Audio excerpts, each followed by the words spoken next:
ओम अज्ञानतिमिरान्धस्य ज्ञानाञ्जनशलाकया चक्षुरुन्मिलितं येन तस्मै श्रीगुरवे नमः।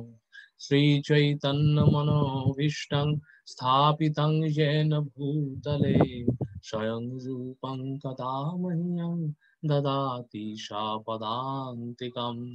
वन्देऽहं श्रीगुरु श्रीयुतपदकमलं श्रीगुरुन् वैष्णवांश्च श्रीरूपं साग्रजातं सहगणो रघुनाथान्वितं तं सजीवम् आद्वैतं सावधूतं परिजनसहितं कृष्णचैतन्यदेवं श्रीराधा कृष्णपादान् सहगणो ललिता श्रीविशाखान्वितांश्च नमोऽहं विष्णुपादाय कृष्णप्रेष्ठाय भूतले श्रीमते भक्तिवेदान्त स्वामीति नामिने।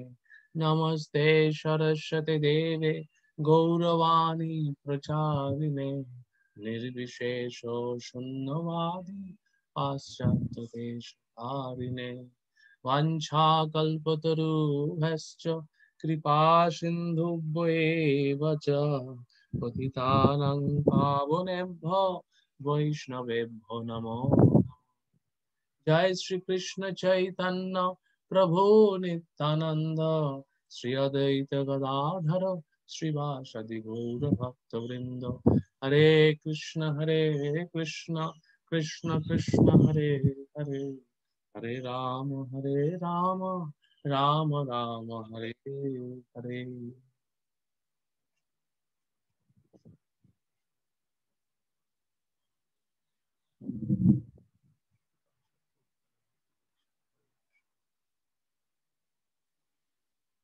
হরে কৃষ্ণ। সকল বৈষ্ণবদের চরণে ধন্যবাদ প্রণাম জানিয়ে শুরু করছি, কৃপা আশীর্বাদ প্রার্থনা করছি। আমরা এখন ভক্তিশাস্ত্রীর আপনাদের ভাগবত গীতার শেষ মডিউল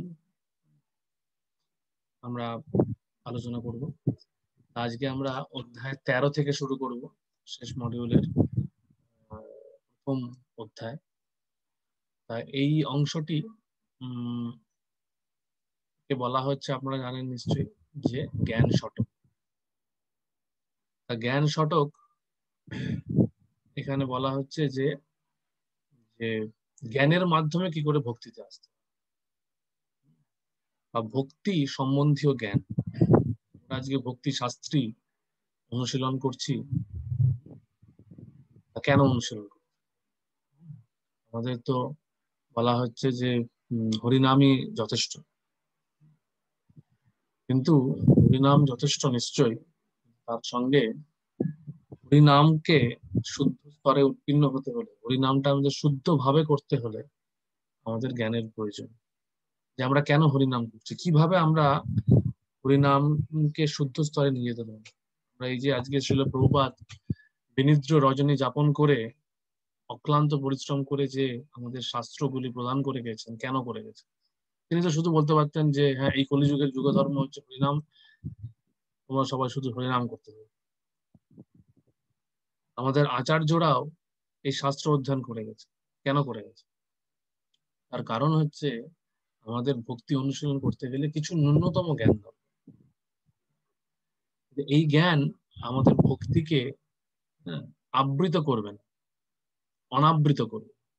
আমরা শুদ্ধ ভক্তির সংজ্ঞা আপনারা সকলেই জানেন, যে শুদ্ধ ভক্তির সংজ্ঞা যে যুগ গোস্বামী দিয়েছেন। কি দিয়েছেন কেউ বলতে পারবেন? শুদ্ধ ভক্তির সংজ্ঞা, উপদেশামৃত কি হয়ে গেছে আপনাদের এই ভক্তির রসামৃত সিন্ধু?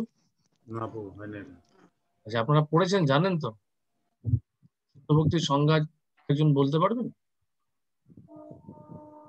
আচ্ছা, আমি বলছি। অন্য বিলাসিতা শূন্যম জ্ঞান কর্ম অনাবৃতম আনুকূল্যেন কৃষ্ণানুশীলনম কৃষ্ণানুশীলনম সেবনম ভক্তির উত্তমা। অর্থাৎ আমাদের উত্তম ভক্তি, শুদ্ধ ভক্তি সংজ্ঞা হচ্ছে যে অন্য অভিলাষ থেকে বিরত থেকে জ্ঞান এবং কর্ম, যে জ্ঞান এবং কর্ম আমাদের ভক্তিকে আবৃত করবে না, অনাবৃত করবে। অন্নাভিলেষিতা শূন্যং জ্ঞান কর্ম অনাবৃত। অর্থাৎ জ্ঞান এবং কর্ম, এমন জ্ঞান এবং কর্ম যা আমাকে আমার ভক্তিকে আবৃত করবে না, অনাবৃত করবে, অর্থাৎ আমার ভক্তিকে পুষ্ট করবে। তাই জন্য কর্মযোগ বলা হয়েছে, আবার জ্ঞান যোগের কথা বলা হয়। কেন বলা হচ্ছে?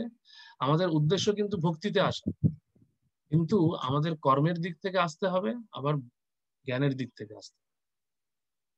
আরেকটা জিনিস বুঝতে হবে যে ভগবত গীতায় এই ভক্তি হচ্ছে মূল বিষয়, এবং সাধারণত আহ এটি হচ্ছে প্রধান উপজীব্য বিষয় ভগবত গীতা।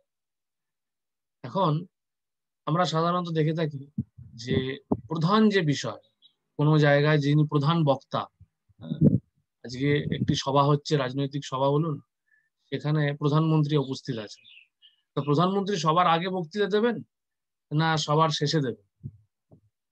কি মনে হয় আপনাদের? সবার শেষে। সবার শেষে দেবেন। কেন? তিনি প্রধান বক্তা। সকলে প্রধানমন্ত্রীর বক্তৃতা শোনার জন্য অপেক্ষা করে থাকবে। হুম। না হলে প্রধানমন্ত্রী সবার প্রথমে বক্তৃতা দিয়ে দিলে সবাই বক্তৃতা শুনে প্রধানমন্ত্রীর বক্তৃতা শুনেই চলে যাবে, তো সভা খালি হয়ে যাবে। তেমনি আমরা দেখেছি ছোটবেলায় যে কোনো সাংস্কৃতিক অনুষ্ঠানে যিনি প্রধান শিল্পী থাকে তাকে সবার শেষে দেওয়া হয়, তাই না? তাহলে প্রধান বিষয়টাকে, প্রধান যেটা মূল, যিনি যিনি প্রধান তাকে শেষে রাখা হয়। কিন্তু এখানে এখানে ভগবান শ্রীকৃষ্ণ ভগবত গীতায় ভক্তিকে মাঝখানে রেখেছে। প্রথম শতকে কর্মযোগ আলোচনা করেছেন, তারপরে ভক্তি আলোচনা করেছেন, তারপরে তিনি জ্ঞান শতক আলোচনা করেছেন। এমনটা কেন প্রশ্ন উঠতে পারে, যে শাস্ত্রে, যে কোনো জায়গায় শাস্ত্রে আমরা প্রধান শেষ সিদ্ধান্তটা আমরা শেষে দিচ্ছি, কিন্তু এখানে ভগবান মাঝখানে দিয়েছে। মন মনা ভব মদ ভক্ত মত যাজি মম নমস্কার, এটা হচ্ছে ভক্তির শেষ কথা। তাহলে এইটা কেন মাঝখানে দিয়েছে? তার কারণ হচ্ছে, আমাদের প্রথম বুঝতে হবে যে এর মানে এই নয় যে তিনি জ্ঞানের কথা বলেননি। কর্মযোগের মধ্যেও, কর্মশতকের মধ্যেও জ্ঞানের প্রসঙ্গ আছে, এবং কর্মশতকে আমরা দেখবেন একটা একটা অধ্যায় আছে জ্ঞান যোগ, তাই না? তাহলে আবার এই জ্ঞান শতকের কি প্রয়োজন? তার কারণ হচ্ছে আমাদের এই ভক্তি, প্রথমত ভক্তি শুরু হচ্ছে, আমরা আমরা আমরা কর্মের মাধ্যমে ভক্তি শুরু করি। কর্মযোগের ধাপটা হচ্ছে আমাদের প্রাথমিক ধাপ। সরাসরি ভক্তিতে আমরা সবসময় আসতে পারি না। তার কারণ আমরা জড়জাগতিক স্তরে আছি, এবং জড়জাগতিক স্তরে আমরা বিভিন্ন প্রকার কর্মকাণ্ডের মধ্যে যুক্ত হয়ে আছি। তাই জন্য আমাদের যদি সরাসরি বলা হয় যে শুধু ভক্তি করার জন্য শুদ্ধ ভক্তি স্তরে আসতে হবে, শুধু ভক্তি, সমলম কীর্তনম বিষ্ণু স্মরণম, তাহলে সেটা আমাদের পক্ষে, সবার পক্ষে নেওয়া সম্ভব হবে। আরেকটা হচ্ছে যে কর্মযোগ কেন দিয়ে শুরু হলো? তার কারণ ভগবান শ্রীকৃষ্ণ অর্জুনকে যুদ্ধক্ষেত্রে এই উপদেশটা দিচ্ছে। এবং কখন উপদেশ দিচ্ছেন? যখন অর্জুন বলছে আমি আর যুদ্ধ করব না, আমি যুদ্ধক্ষেত্র পরিত্যাগ করে আমি বনবাসী হব, আমি বৈরাগ্য নেব, সন্ন্যাস নেব, এমন সময় তিনি এই জ্ঞান প্রদান করছেন। তাহলে তাকে প্রথম কি করতে হবে? তাকে প্রথমে তাকে প্রথমে সক্রিয় করে তুলতে হবে। অর্জুন নিষ্ক্রিয়তার পথ অবলম্বন করছিল, পলায়ন পন্থা অবলম্বন করছিল। তাকে প্রথমে কর্মের পন্থায় নিয়ে আসলেন, কর্মযোগের জ্ঞান প্রদান করলেন, যাতে করে তিনি সক্রিয়তার স্তরে উত্তীর্ণ হন, নিষ্ক্রিয়তা নয়। এবং এই কর্মযোগের মাধ্যমে ভগবান ঘোষণা করলেন যে আধ্যাত্মিকতা মানে নিষ্ক্রিয়তা নয়। অনেকে ভাবে যে আধ্যাত্মিকতা মানে হচ্ছে সবকিছু কাজকর্ম ছেড়ে দিয়ে শুধু হরিনাম করা। হ্যাঁ, শুধু হরিনাম করা ঠিক আছে, কিন্তু সেই হরিনাম করাটা কিন্তু নিষ্ক্রিয়তা নয়, হরিনাম করাটা একটা সক্রিয়তা। ভগবানের শ্রবণ কীর্তন শোনাটা একটা সক্রিয়তা। এরকম নয় যে আধ্যাত্মিক জীবন মানে আমি চুপচাপ বসে বনে জঙ্গলে গিয়ে পাহাড়ের গুহায় বসে থাকবো। অন্তত কলিযুগে সেটা সম্ভবই নয়। কলিযুগে আমাদের আয়ু বলা হচ্ছে 100 বছর। 100 বছর কতজন বাঁচে? সুতরাং এই অল্প সময়ের মধ্যে আমাদের ভক্তি করতে হলে আমাদের নববিধা ভক্তি, বৈদিক ভক্তির অনুশীলন করে আমাদেরকে এগিয়ে যেতে হবে। এবং সেইখানে কর্মযোগের ভূমিকা অত্যন্ত গুরুত্বপূর্ণ, প্রাথমিক স্তর। জন্য সেই কর্মযোগ দিয়ে শুরু হলো। তারপরে ভগবান এবং এই কর্মযোগের মানে স্তরে তিনি আত্মতত্ত্ব জ্ঞান প্রদান করলেন, নিজেকে নিজের স্বরূপ কি একজন তার তার সেটা তিনি প্রদান করলেন। তারপরে তাকে ধীরে ধীরে ধীরে ধীরে তার যে বিষাদগ্রস্ত তার যে মূল কারণ, তিনি আসক্তির মধ্যে পড়ে যাচ্ছিলেন যে আমার আত্মীয়দের আমি হত্যা করবো কি করে। এবং আমাদেরও সেই আসক্তি থাকে যে আমরা সারাদিন যদি ভক্তি করতে থাকি তাহলে আমাদের পরিবার পরিজন কি করে আমরা পালন করবো। তো সেখানেই ভগবান বললেন সবকিছুকে নিয়ে আমরা এগোতে পারি, এটা হচ্ছে কর্মযোগী। তারপরে আমরা ধীরে ধীরে তিনি শুদ্ধ ভক্তি স্তরে নিয়ে যাবো। এরপরে তিনি জ্ঞান জ্ঞান যোগ দিচ্ছেন। কেন? তার কারণ হচ্ছে এই ভক্তি আমরা কিভাবে করব, এবং এই ভক্তি করার ক্ষেত্রে তিনি বলছেন যে আমি আমার ভক্তকে খুব সহজেই, খুব তাড়াতাড়ি আমি আমি আমার মৃত্যু সংসার রূপ এই জড় জগৎ থেকে আমি উদ্ধার করব। সেটি তিনি বলছেন 12 নম্বর অধ্যায় 7 নম্বর শ্লোকে, তেষাম অহম সমুদ্ধর্তা মৃত্যু সংসার সাগরাত ভবামি না চিরাত পার্থ মই অদিষ্ট চেতসাম। তাহলে এখানে ন চিরাত, তিনি বলছেন ভবামি ন চিরাত পার্থ। ন চিরাত মানে, চিরাত মানে বহুদিন, ন চিরাত মানে অচিরাত, খুব শীঘ্রই আমি তোমাকে, আমার ভক্তকে আমি এই সমুদ্ধর্তা মৃত্যু সংসার সাগর, এই যে মৃত্যু সংসারের মধ্যে পড়ে আছে সেই মৃত্যু সংসার থেকে আমি উদ্ধার করি। আমি কিভাবে উদ্ধার করি? আচার্যরা বলছেন যে ভগবান তার ভক্তকে উদ্ধার করেন এই জ্ঞান প্রদানের মাধ্যমে, জ্ঞান প্রদান এবং বুদ্ধি প্রদানের মাধ্যমে। জ্ঞান ও দীপেন ভাষ্যতা, তিনি ভক্তি ষটকে বলেছেন দদামি বুদ্ধি যোগং। এইগুলো তিনি বলেছেন কেন? এই যে বুদ্ধি যোগ, বুদ্ধি যোগের কথা বলেছেন। বুদ্ধি যোগ মানে হচ্ছে আমার বুদ্ধিকে পরিপুষ্ট করতে হলে আমার জ্ঞানের প্রয়োজন, ন্যূনতম জ্ঞান। এই জ্ঞান এরকম নয়, আমি আবার বলছি, এই জ্ঞান মায়াবাদীদের সেই জ্ঞান কাণ্ডের বিষয় নয় যে যেখানে মানসিক জল্পনা কল্পনার দ্বারা আমি ব্রহ্মকে উপলব্ধি করার চেষ্টা করছি। না, আমি শুধু ব্রহ্মের বিচার করছি, ব্রহ্মের মানে বৈশিষ্ট্য বিশ্লেষণ করছি, সেই জ্ঞান নয়। এই জ্ঞান হচ্ছে যেই জ্ঞান আমার ভক্তিকে অনাবৃত করবে, আবৃত নয় অনাবৃত করবে, অর্থাৎ ভক্তিকে পুষ্ট করবে, সেই জ্ঞান। আর কি আরেকটা বিষয় হচ্ছে, এই কারণে তিনি আবার সেই জ্ঞানের কথা বললেন, এবং এই জ্ঞান আমাদের ভক্তিকে আরো সুদৃঢ় করবে। জন্য সিদ্ধান্ত বলিয়া না করিও অলস, ইহা হইতে কৃষ্ণ হয় সুদৃঢ় মানুষ। এই যে সিদ্ধান্ত, আমাদের অনেক সময় সিদ্ধান্তকে আমাদের খুব খুব শুষ্ক মনে হয়, এবং এই জ্ঞান যোগের এই জ্ঞান শতকটা একটু শুষ্ক টাইপের, শুষ্কতায় মানে খুব খুব মানে ভক্তি যোগের মতন মানে আহ সরস নয়, শুষ্কতা আছে। কিন্তু এই শুষ্কতার মধ্যে থেকে আমাদের, শুষ্কতার মধ্যে এই শুষ্কতা কিছুটা আমাদের দরকার, কারণ আমাদের বোঝা দরকার কিছু দার্শনিক শব্দ যেগুলি শাস্ত্রে উল্লেখ করা হচ্ছে, যার মাধ্যমে আমাদের অনেক সময় এই জ্ঞান আমাদের কাজে লাগবে। আমাদের আমাদের মধ্যে যদি কেউ কেউ আমাদের মধ্যে মায়াবাদের বিষ প্রবেশ করাতে চেষ্টা করে, তা প্রতিহত করতে কাজে লাগবে। যাতে করে আমরা আমরা ভক্তিতে সজাগ থাকি। কারণ আজকে এই কলিযুগে বিশেষ করে বহু ভক্তি বিরোধী প্রভাব আমাদের মধ্যে আসবে, এবং সেটা আজকে ইন্টারনেটের মাধ্যমে, বিভিন্ন গ্রন্থের মাধ্যমে আসতে পারে, বিভিন্ন অপপ্রচারের মাধ্যমে আসতে পারে। সেখানে আমাদের প্রতিহত করতে হবে, আমরা যাতে করে বিমোহিত না হয়ে যায়। এমন কিছু একটা কেউ বললো যে হ্যাঁ ভক্তি করে কি লাভ, আসল বিষয় তো জ্ঞান যোগ, আসল বিষয় হচ্ছে জ্ঞানকাণ্ড, আসল বিষয় হচ্ছে ব্রহ্ম উপলব্ধি, ভক্তি কেন করছো? সুতরাং সেই জায়গাটা থেকে আমাদের প্রতিহত করতে হবে। যদি আমাদের জ্ঞান না থাকে আমরা বিমোহিত হয়ে যাবো, আমরা ভক্তি করছি করছি করছি করছি করছি। এবং আরেকটা কি, ভক্তিটা অনেক সময় জ্ঞানহীন ভক্তি আমাদেরকে কিন্তু আবেগ প্রবণতার দিকে নিয়ে যায়, আমরা আবেগ প্রবণ হয়ে যেতে পারি। কিন্তু জ্ঞান থাকলে সেই ভক্তি আবেগ প্রবণ হবে না, সেই ভক্তি বাস্তবতার দিকে যাবে।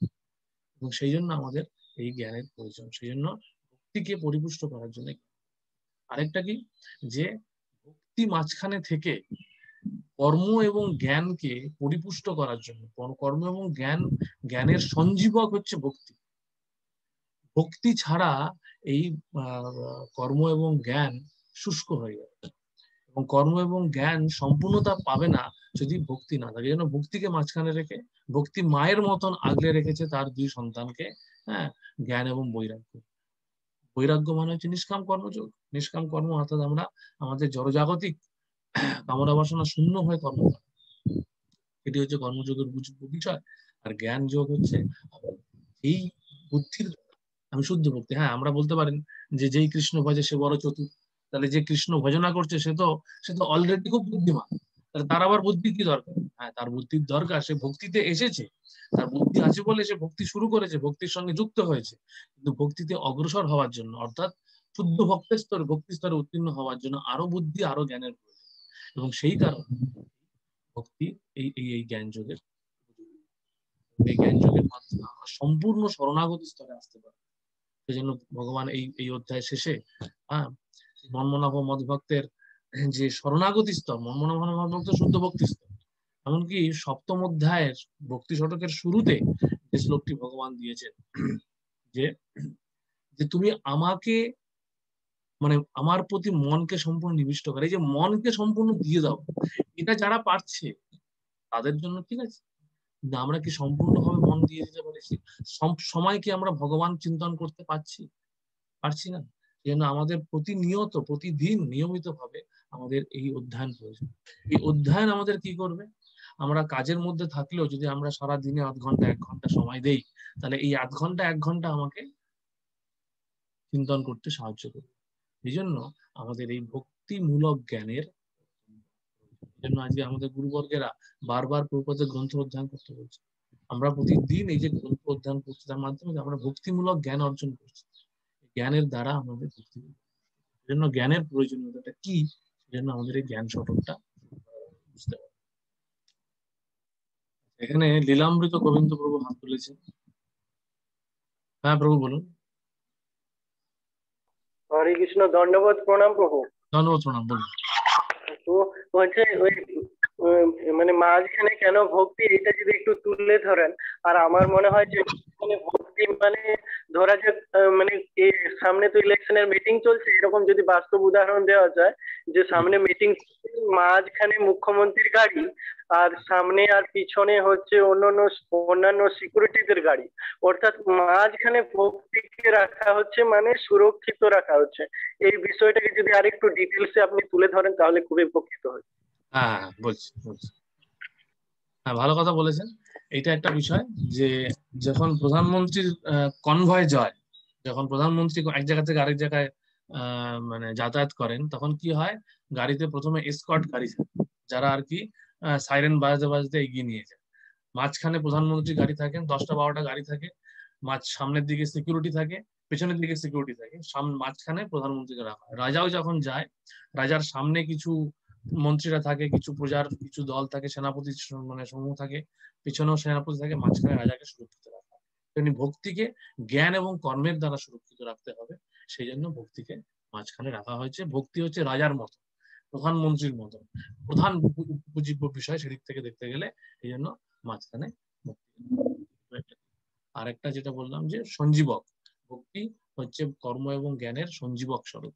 আরেকটা দিক হচ্ছে যে আমাদের ভক্তি, যেটা আমরা শুনলাম, সেই ভক্তিটাকে আরো দৃঢ় করার জন্য শেষে ভগবান জ্ঞানের কথা বলছেন, জ্ঞানের উপদেশ হওয়াতে এই বিষয়টা একটু কঠিন, এই শতকটা একটু কঠিন, কিন্তু আমরা যদি একটু অধ্যয়ন করি, প্রভুপাদের তাৎপর্য অত্যন্ত সরলীকৃত প্রাঞ্জল তাৎপর্য দিয়েছেন, যে তাৎপর্যের আশ্রয় গ্রহণ করলে আমরা সহজেই বুঝতে পারবো। এবং আজকে তার মধ্যে বলা হচ্ছে যে ভগবদ গীতার সবচেয়ে কঠিন অধ্যায় হচ্ছে আজকের এই 13 নম্বর অধ্যায়। 13 নম্বর অধ্যায়টা আমরা একটু ধীরে ধীরে যাব, এতে করে আমরা বুঝতে পারি ভালোভাবে, এবং প্রভুপাদের বক্তব্যটা আমরা বুঝতে পারি।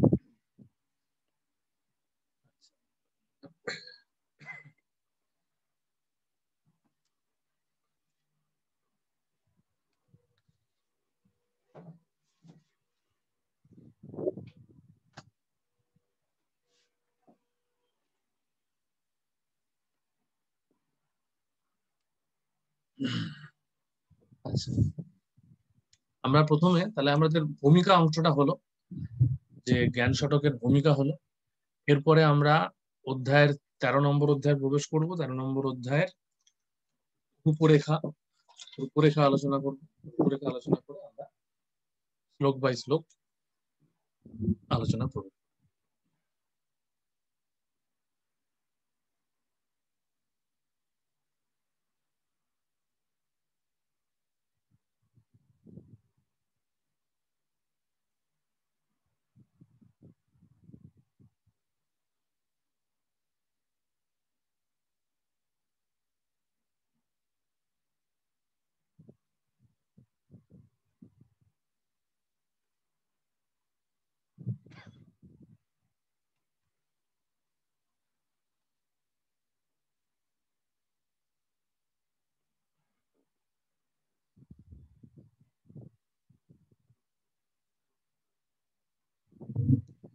হ্যাঁ, তো অধ্যায়ের রূপরেখা। রূপরেখা হচ্ছে শ্লোক 1। প্রথম শ্লোকে অর্জুনের 6টি প্রশ্ন। প্রকৃতি, পুরুষ, ক্ষেত্র, ক্ষেত্রজ্ঞ, জ্ঞান, জ্ঞেয়, এই 6টি বিষয় সম্বন্ধে অর্জুনের প্রশ্ন করেছেন প্রথম শ্লোকে। 2 থেকে 7-এ ভগবান ক্ষেত্র, ক্ষেত্রজ্ঞ এবং জ্ঞানের বিষয়ে আলোকপাত করছেন। 8 থেকে 12 জ্ঞানের বিষয়ে আলোকপাত করছেন। শ্লোক 13 থেকে 19 জ্ঞেয় এই বিষয়টির উপর আলোকপাত করছেন। এবং শ্লোক 20 থেকে 26 প্রকৃতি, পুরুষ এবং তাদের সংস্পর্শ এই বিষয়ে আলোকপাত করছেন। এবং শ্লোক 27 থেকে 35 জ্ঞান ও চক্ষু কি করে উন্মিলিত হতে পারে সেই বিষয়ে আলোকপাত। তো এই হলো অধ্যায়ের রূপরেখা। তা এখানে একটা বিষয় যে অর্জুন হঠাৎ করে এই প্রশ্ন কেন করল? প্রকৃতি, পুরুষ, ক্ষেত্র, ক্ষেত্রজ্ঞ, জ্ঞান, জ্ঞেয়। হ্যাঁ, তার কারণ আমরা যদি দেখি ভাগবত গীতার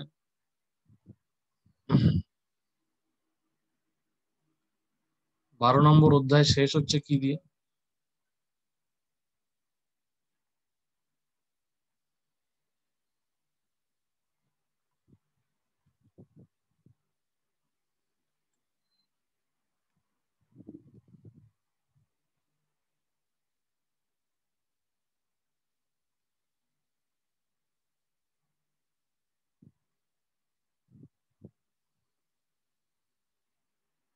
বারো নম্বর অধ্যায়ের শেষ শ্লোকে ভগবান বলছেন, যেহেতু ধর্মামৃতম ইদম যথোক্ত পরিচু উপাসতে শ্রদ্ধা ধানা মৎপরমা ভক্তাস্তে অতীব মে প্রিয়।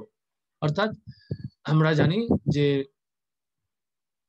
মানে ভক্তি যোগের শেষ শতক শেষ অংশটি হচ্ছে যে আমার প্রিয় ভক্ত কে, সেই বিষয়ে ভগবান আলোকপাত করছেন। যারা আমার দ্বারা কথিত এই ধর্মামৃতের উপাসনা করেন সেই সকল শ্রদ্ধাবান মতপরায়ণ ভক্তগণ আমার অত্যন্ত প্রিয়। এখন প্রশ্ন হচ্ছে যে তাহলে অর্জুন হঠাৎ করে ভগবানের কাছ থেকে তিনি শুনলেন যে আমার ভগবানের ভক্ত কি করে হতে হবে, ভগবানের প্রিয় কি করে হওয়া যায়। ভক্তের গুণাবলী যেটাকে বলছে শেষ 8টা শ্লোক, হ্যাঁ, ভক্তাষ্টকম বলা হয়।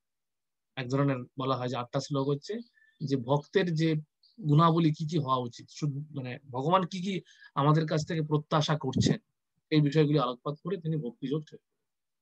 তাহলে এই অধ্যায় শোনার পরে হঠাৎ করে অর্জুনের মনে এই প্রশ্ন আসলো কেন? বুঝতে হবে যে এরকম একটা ভক্তি যোগের মতন একটা বিষয় শুনে তো সেখানে তো শেষ হয়ে যাওয়া যেত। এই প্রশ্নটা করাতে ভগবানকে আবার এই জ্ঞান শতকের স্থাপন করতে। তার কারণটা কি? কারণটা হচ্ছে যে আসলে আমাদের বুঝতে হবে যে এই ভগবত গীতার মাধ্যমে ভগবান আমাদেরকে বেদের বৈদিক শাস্ত্রের সার তুলে ধরছে।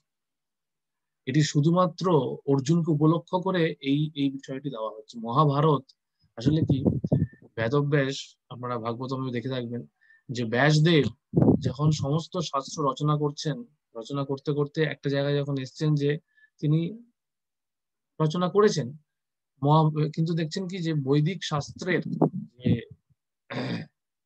যে স্ট্যান্ডার্ড বা যে যে স্তর, সেই স্তর স্ত্রী, দ্বিজবন্ধু, এরকম ধরনের শূদ্র এনারা সেই বৈদিক জ্ঞান লাভ করাটা তাদের পক্ষে কঠিন। তখন তিনি কি করলেন, তখন তিনি, আচ্ছা সনাতন নিমাই প্রভু আপনার ক্যামেরাটা উল্টো হয়ে আছে, ক্যামেরাটা সোজা করে রাখুন। এবার তিনি কি করলেন, তিনি দেখলেন যে তাদের পক্ষে এই বৈদিক সংস্কৃত মানে মূল বৈদিক সংস্কৃত মানে সংস্কৃত ভাষা সেটা যথেষ্ট কঠিন। এখন তাদের জন্য তিনি তখন মহাভারত রচনা করলেন।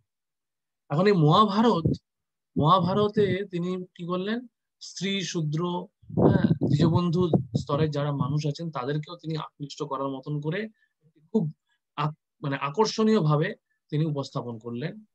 তার মধ্যে কর্মকাণ্ড, জ্ঞানকাণ্ড ইত্যাদি সবকিছুই আছে। বিশেষ করে কর্মকাণ্ডেরই অংশ বেশি, জড়জাগতিক বিভিন্ন ঘটনাবলী চলছে বা হচ্ছে। হ্যাঁ, তা ভায়োলেন্স, যেটা মানে আজকের যে কোনো মনোরঞ্জনকারী অনুষ্ঠানের জন্য ভায়োলেন্স খুব গুরুত্বপূর্ণ, তা ভায়োলেন্স দিয়েছেন। হ্যাঁ, এই সমস্ত দিয়ে তিনি খুব মানে অ্যাট্রাকটিভ ভাবে, আকর্ষণীয় ভাবে উপস্থাপন করেছেন মহাভারতকে। তখন ভাবলেন যে শুধু এরকম দিয়ে লাভ কি, সেই জন্য তিনি ভাগবত গীতাকে রাখলেন এবং রেখে তিনি পুরো বৈদিক শাস্ত্রের সার তুলে দিলেন। আর সেই লক্ষ্যকে পরিপুষ্ট করার জন্য, সেই লক্ষ্যকে সিদ্ধ করার জন্য অর্জুনের মুখ দিয়ে এমন কিছু প্রশ্ন তুলে মানে করালেন ভগবান, বললেন যেটা মানে বৈদিক শাস্ত্রের কিছু যাকে বলে পরিভাষা, কিছু পরিভাষা আমাদের জানতে সাহায্য করে। সেই জন্য অর্জুন এই ক্ষেত্রজ্ঞ, জ্ঞেয়, জ্ঞান, এই ধরনের প্রশ্ন কিছু করলেন। এই যে প্রকৃতি পুরুষ বিবেক যোগ, এই কথাটা মানে কি আমাদের বুঝতে হবে যে ভাগবত গীতা আমরা যখন শুরু করেছিলাম, আমরা কি শুরু করেছিলাম যে 5টা মূল বিষয় আমরা জানবো। ঠিক আছে, কারণ 5টা মূল বিষয় কি নিশ্চয়ই, একটা হচ্ছে প্রকৃতি, একটা হচ্ছে পুরুষ মানে ঈশ্বর, হ্যাঁ, আরেকটা হচ্ছে জীব, কর্ম, আর হচ্ছে আর কি কাল। এই 5টা বিষয় আমাদের জানানোর জন্য এই 5টা বিষয় নিয়ে শুরু হয়। এখন এই 5টা বিষয়ের মধ্যে অনেকগুলো বিষয় আলোচনা হয়েছে, এরকম নয় কি যে একদম ভাগ ভাগ করে সব আলোচনা হয়েছে। বিভিন্ন অধ্যায় ছড়িয়ে ছিটিয়ে এই বিষয়গুলো আলোচনা হয়েছে, কিন্তু এই অধ্যায় মূলত প্রকৃতি কি সেটা আলোচনা হবে। এবং সেটা কি হবে, আমি আবার যেটা বললাম যে আগে আলোচনা হয়েছে প্রকৃতি সম্বন্ধে, কিন্তু এখানে আরো বিস্তারিত আলোচনা হবে। পুরুষ, পুরুষ বলতে কাকে বোঝানো হচ্ছে সেই বিষয়টা আলোচনা হবে। জীবাত্মা, ঈশ্বর তত্ত্ব, এই বিষয়গুলি নিয়ে আলোচনা হবে। এবং এই পুরুষ, প্রকৃতি, পুরুষ, বিবেক সংক্রান্ত যে জ্ঞান, বিবেক বলতে জ্ঞানকে বোঝাচ্ছে, সেই জ্ঞানের বিষয়ে আলোচনা হবে। তা আমরা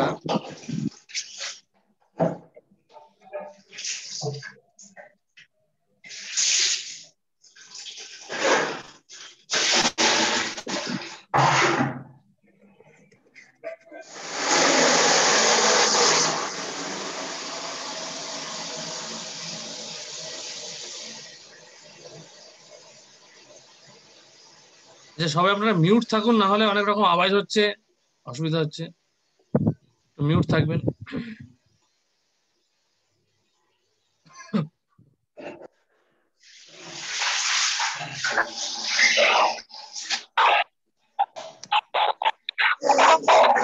হরে কৃষ্ণ বাবু, আওয়াজটা খুব জোরে আসছে বাবু। আমি মিউট করছি, মিউট করছি।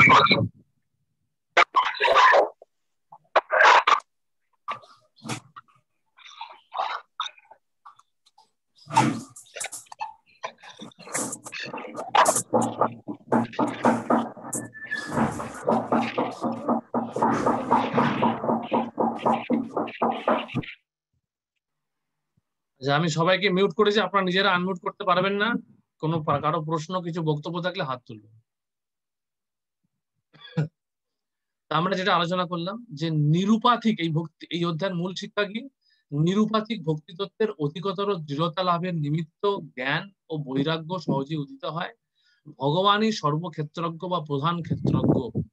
জীবাত্মা পরমাত্মার কর্তৃত্বাধীন থেকে বিভিন্ন দেহে ক্ষেত্রজ্ঞ রূপে বাস করেন। ক্ষেত্রজ্ঞের বিচারপূর্বক ত্রিতত্ত্ব, এখানে যেটা বললাম ঈশ্বর, জীব এবং জড়া প্রকৃতি বিষয়ে বোধই হচ্ছে বিজ্ঞান। সমস্ত জড়ক্ষেত্রই প্রকৃতি, জীবই পুরুষ এবং পরমাত্মা এই দুয়ের নিয়ন্তা অর্থাৎ পরম পুরুষ। নির্মল প্রেম লাভ করে জৈব ধর্মের বিকাশ লাভই জীবের কর্তব্য। তাহলে এই নির্মল প্রেম লাভ করে জৈব ধর্মের বিকাশ লাভই জীবের কর্তব্য, এবং এই কর্তব্য সিদ্ধ করার জন্য শ্রীল ভক্তিবিনোদ ঠাকুর বলছেন যে এই সম্বন্ধ জ্ঞান, মহিমা জ্ঞান, ভগবত মহিমা জ্ঞান অত্যন্ত গুরুত্বপূর্ণ। কারণ আমাদের প্রেম লাভ করতে হবে কার প্রতি? ভগবানের প্রতি। এখন এই ভগবানের সঙ্গে আমাদের সম্পর্কটা যদি আমরা ভালোভাবে না বুঝি, এবং ভগবানের সঙ্গেই কেন সম্পর্ক স্থাপন করতে হবে, ভগবানের সেই মহিমা যদি আমরা না বুঝি, তাহলে বুঝতে পারবো না। সেই জন্য আমাদের এই জ্ঞানের প্রয়োজন। তাহলে হচ্ছে এই অধ্যায়ের মূল শিক্ষা। আর এই অধ্যায় সম্বন্ধে শ্রী বলদেব বিদ্যাভূষণ কি বলেছেন? বলদেব বিদ্যাভূষণ বলছেন যে পূর্ববর্তী ছয় অধ্যায় দ্বারা যে সকল জীব প্রভৃতি অর্থত বর্ণিত হয়েছে, তাদের স্বরূপ এই শেষের 6টি অধ্যায় বিশদভাবে বিশদিত হচ্ছে। পূর্বে উপদিষ্ট ভক্তি বিষয় জ্ঞান দ্বার স্বরূপ হয়, এই জন্য ত্রয়োদশ অধ্যায় দেহ, জীবাত্মা, ঈশ্বরের বিজ্ঞান বর্ণনীয়। তাহলে আমরা ইতিপূর্বে আমরা পড়ে নিয়েছি যে বিষয়গুলি, সেই বিষয়গুলির আরো বিশদ ব্যাখ্যা এখানে করা হচ্ছে। হ্যাঁ, এবং এই ব্যাখ্যার মাধ্যমে কি করা হচ্ছে? জ্ঞানের দ্বারকে আরো উন্মুক্ত করে দেওয়া হচ্ছে, যাতে করে এই জ্ঞান দ্বারের দ্বারা আমরা ভক্তি কক্ষে ভালোভাবে প্রবেশ করতে পারি। হ্যাঁ, সেই জন্য ভগবান এই জ্ঞান দ্বার স্বরূপ এই ভক্তি জ্ঞান শতক তথা এই অধ্যায়ের যে কিছু বিষয়গুলি আলোচনা করছেন, যেগুলি আমাদের জ্ঞান মানে কি? জ্ঞান শতক মানে শুধুমাত্র এটা নয় যে তাত্ত্বিক জ্ঞান। এই জ্ঞান হচ্ছে জ্ঞান ও বিজ্ঞান সমন্বিত। কেন? তার কারণ বিজ্ঞান মানে হচ্ছে ব্যবহারিক জ্ঞান। আমি জ্ঞানকে কিভাবে ব্যবহার করব, সেই বিজ্ঞান আমরা এই অধ্যায়গুলি থেকে জানব। এই অধ্যায় সম্বন্ধে প্রথম শ্লোকের তাৎপর্যেই ছিল প্রভুপাদ ভগবত গীতার কিছু এই অধ্যায়ের একটা প্রেক্ষাপট বর্ণনা করেছেন, যেটা আমরা এখন আলোচনা করলাম। যে ভগবত গীতার প্রথম 6টি অধ্যায় দেহের গাথা বা জীব এবং তার স্থিতি যার দ্বারা সে পরমেশ্বর ভগবানকে জানতে পারে তা বর্ণিত হয়েছে। আর ভগবত গীতার মধ্যবর্তী 6টি অধ্যায় পরমেশ্বর ভগবান এবং ভক্তিযোগের পরিপ্রেক্ষিতে জীবাত্মা পরমাত্মার সম্পর্ক বর্ণিত হয়েছে। যে আমরা, এবং আরেকটা বিষয় আমাদের মনে রাখতে হবে যে ভগবত গীতার আরেকটি দিক হচ্ছে পরমাত্মা তত্ত্ব নির্ণয় করা, যেইটা এই অধ্যায়ের অত্যন্ত গুরুত্বপূর্ণ বিষয়। যে পরমাত্মা বিষয়টা কি? কারণ এই পরমাত্মা বিষয়টার মাধ্যমে পরমাত্মার মাধ্যমে আমরা এখন জড় জগতে আছি। পরমাত্মা জড় জগতেই ভগবানের প্রকাশ, তাই তো? পরমাত্মায় ভগবানের জড় জগতের প্রকাশ। কারণ আধ্যাত্মিক জগতে কিন্তু পরমাত্মা নেই।